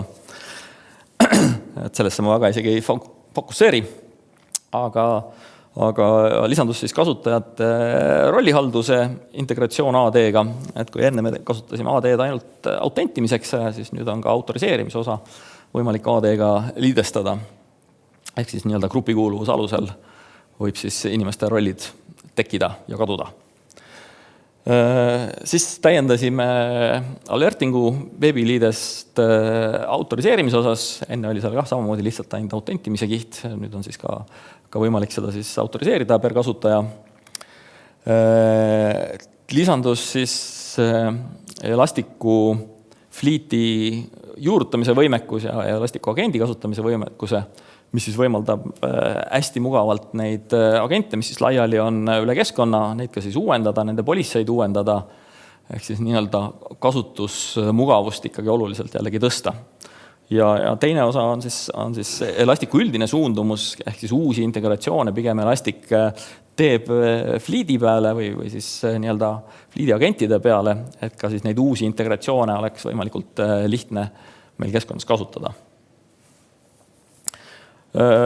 Auditbeadi masspaigalduse osa sai suure täienduse, et enne see oli natuke toorevõitu võib-olla, aga nüüd on ta täitsa selline tootmiskõlblik, ütleme siis selle kohta niimoodi. Ja tegime ümber oma monitooringu lahendust natukene, et kui siis enne me kasutasime monitooringust hosti peal jooksvat agenti, siis nüüd on tegelikult see ka konteinerdatud, et me nagu hosti peal ei runni enam ühtegi teenust, et kõik on konteinerdatud. Ja sellisest lähema või pikema aja roadmapist on selline, ma ei tea, kas see nüüd päris priority list on, aga meil on siin mõningate klientidega juttu olnud, mida tahaks ja mis oleks nagu olulisemad, siis hästi paljud on ikkagi nagu huvi tundnud, et kas ikkagi selle masinõppe ja anomaalia osa saaks sisse, ütleme, et kiire lahendus sellele on Vectra, mis siis teatud osas katab selle ära. Et seda saab juba lausa täna, long run kaalume ja mõtleme ka nii-öelda logstackile sellist funktsionaalsuse lisamist, et lisa mutrikene tööriistakastis ei tee kunagi liiga, et on alati võimalus siis keerata ühe võtmega või teise võtmega, et kumb nagu selle konkreetse keeramise jaoks paremini sobib. Sest kunagi ei ole need omadused täpselt ühesugused siin ja seal, et kui sul on nagu kaks võtit, siis sa saad ikkagi 2 erinevat polti keerata. Samamoodi mõtleme siis Soari integratsioonide peale, et oleme selliseid esimesi katsetusi teinud ja näeme, et see on täitsa perspektiivne suund, samamoodi klientide poolt selline, vähemalt osade klientide poolt selline kuum suund, ehk siis saada see nii-öelda tagasisidestuskanal, et siis selle alerdi pealt robot ise juba teeks midagi, paneks siis kasutajakonto kinni või blokeeriks ta võrguühenduse ära või mis iganes see aktiviteet siis parasjagu ei ole. Natuke tagasisidet oleme korjanud ka nii-öelda CISO või CIO rollidelt ja nende huvi, nagu natuke arvata võibki, eks ju, on rohkem selline dashboardi huvi, et ta saaks nagu sellise täiesti ülevaatliku pildi, mis keskkonnas nagu parasjagu on, et kui palju meil seal mingisuguseid intsidente või alerte või mingeid asju on, et tekiks selline lihtsalt hoomata või lihtsalt konsumeeritav vaade. Et selles vallas töötame ja kliendi tagasiside on ka öeldud, et kasutajajuhend võiks ka natuke parem olla, et ilmselt püüame ka seda teha. Natuke siis ilusamaks ja paremaks. Lisaks on siis küll veel üsna toores, aga nii-öelda mõttekohana, kuna kogu maailm siin Kubernetese maailma suundub, siis mõtleme vähemalt selle nii-öelda Kubernetese põhise deployment jaoks, et hetkel ei kasutame Kubernetest orkestratsiooniks. Vot. Ja nüüd ma siis tahaks selle eelviimase slaidi saada huvitav, kuidas ma selle saan. Las ta olla, aga kas kellelgi on küsimusi Kalevile? Ma just. Aga palun. Kiiresti tahan mitu küsimust küsida. Nii. Palun. Nii, kõigepealt see, et mis asi on see Elastic, mis ta on ja mis ta teeb? Okei. Elastic on firma. Niisugune firma on nagu Elasticsearch, lühidalt siis Elastic. Tema algupära, kus ta nagu välja tuli ta välja 3 komponendiga. Hästi skaleeruv NoSQL andmebaas, ehk siis see on siis Elasticsearchi andmebaas, mille 3 kõige olulisemat omadust on horisontaalne skaleeruvus, ehk sa saad teda venitada laiali. Ta on struktuurivaba andmebaas, ehk siis NoSQL andmebaas. Sa võid sinna mida iganes sisse panna ja see kõik on otsitav, ehk siis nii-öelda täisteksti otsinguna, tokeni otsinguna, erinevate nii-öelda otsingumeetoditega, ehk siis ma natuke spekuleerin, aga minu arust üks maailma parimaid otsingumootoreid, backendi mõttes, et ta ei ole nagu Google, kes annab sulle selle otsinguakna, vaid see, kuidas see päriselt toimub. Eks tulid välja siis selle mootoriga ja selle mootori üks selline disaini printsiip oli API first, ehk siis nii-öelda põhimõtteliselt kogu konf, kõik häälestused, kogu suhtlus, kõik käib APIs. Data jookseb sisse APIs, välja jookseb APIs, ehk siis kõik on nii-öelda API-põhine lähenemine, ehk need 3 sellist omadust on nende sellise tähelennu taga võib-olla, et nad on väga hea otsingumootor, mida on väga hea kasutada ja väga hea skaleerida. Järgmine küsimus järeldub eelmisest, et ilmselt siis kõigist nendest logidest tehakse kopid sinna Elastiku andmebaasi, need korjatakse kokku ja tuuakse ühte kasti kokku. Jah, täpselt nii, et siin eelnev oli kogumise osa, protsessimise osa, normaliseerimise osa ja päeva lõpuks nad salvestatakse siis selle Elastiku baasi ja salvestatakse siis tegelikult meie lahenduses tüüpiliselt niimoodi, et on normaliseeritud kujul ja on ka toorlogina. Ehk mõlemad sorti info on tegelikult sees. Nii, logid tavaliselt on tekstifailid failisüsteemis, aga meil on mõned süsteemid, mis teevad oma andmebaasidesse näiteks logivad. On seal Oracle andmebaasid, MS SQL-i andmebaasid, veel mingid baasid. Kas sealt ka korjatakse logisid? Siin on põhimõtteliselt 2 lähenemist. Ma räägin siis mõlemad ära, meil väga hirmsasti aeg ei vitsita veel. Ehk siis on nii-öelda lihtne võimalus, mida ma siis ütlen, et lihtne siis kliendi otsast vaadates. Ehk meil on olemas konnektor erinevatesse baasidesse ja siis me käime ja korjame. Näituseks seda suurepärast XT logi, samamoodi hoitakse baasis on ju tegelikult päeva lõpus, ehk siis sealt baasist võib seda lugeda. Sellel on plussid ja miinused, ehk siis üldine Logstack ja Elastiku logikorje kontsept on push. Ehk see on nagu natukene jällegi pööratud, ehk me siis nii-öelda käime seda sealt pollamas. Et see on nagu esimene asi, et teine asi on siis nagu turvaaspekt, ehk siis kas sa nagu tahad teha veel ühe konto, mida siis keegi kasutab, kas sa suudad nagu selle konto õigused seal baasi sees täpselt õigeks panna, et ma saan ainult logidele ligi ja mujal ei saa ligi. Ehk seal on ulnik neid küsimusi, mis on võib-olla sellised nagu huvitavad küsimused. Teiselt poolt teine lähenemine, siis, mida me oleme mõnikord pakkunud kliendile, on siis see, et ta tegelikult teeb selle mikromuffi ise, mis sealt baasist kirjutab selle asja faili ja siis me korjame ta nagu standardse faililogina edasi. Et põhimõtteliselt saab mõlemat moodi teha, arvestades siis nüüd kaaludes neid plusse ja miinuseid iga konkreetse use case'i puhul. Et saab nii ja naa. Põhimõtteliselt saab. Jah. Aga siis selline küsimus, et võib-olla me teatud logisid ei taha säilitada hästi kaua. Meil on mingid nõuded, et säilitada teatud aja jooksul ja kauem mitte. Ja see on konkreetse logi pihta käib see. Et selline funktsionaalsus on olemas sees või? Jah. Seal samas, kus ma rääkisin lahenduse disainist, et seal tegelikult ma arvan, et see käis ka pisut läbi, on siis nii-öelda säilitusperiood, on samamoodi üks neist parameetritest, mis selle logikorja juures kaasas käib. Ehk siis me võime öelda, et võt selle rakenduse logisid näiteks tahame hoida spetsiifiliselt nädal aega, mis iganes, ja nädal aja pärast nad lastakse õhku. Et see on kõik nii-öelda poliitikatega seadistatav. Aitäh. Ja et kui me räägime turvalogidest, siis tulevad mänguga kohe threat feedid ja Elastic oma threat feedidega vist on premium või oli platinum paketis. Et kas te olete ise arendanud mingisuguse threat feedi asja sinna juurde, et MISPist näiteks midagi küsida ja korreleerida? See on lahe küsimuse, sest alguses olid natuke aega tagasi oli threat feedid oli selles nii-öelda tasuta kasutatavas osas. Seetõttu me ei ole siin ausalt öeldes jõudnud väga veel panustada. Ehk siis praegu ma pean ütlema et see funktsionaalsus nagu ei ole hästi kasutatav. Aga peab mõtlema, mis sellega teha. Et see on nagu suhteliselt hiljutine muudatus, kuna nad selle ära muutsid. Aitäh! Okei, aga aitäh sulle, Kalev. Aitäh teile kõigile.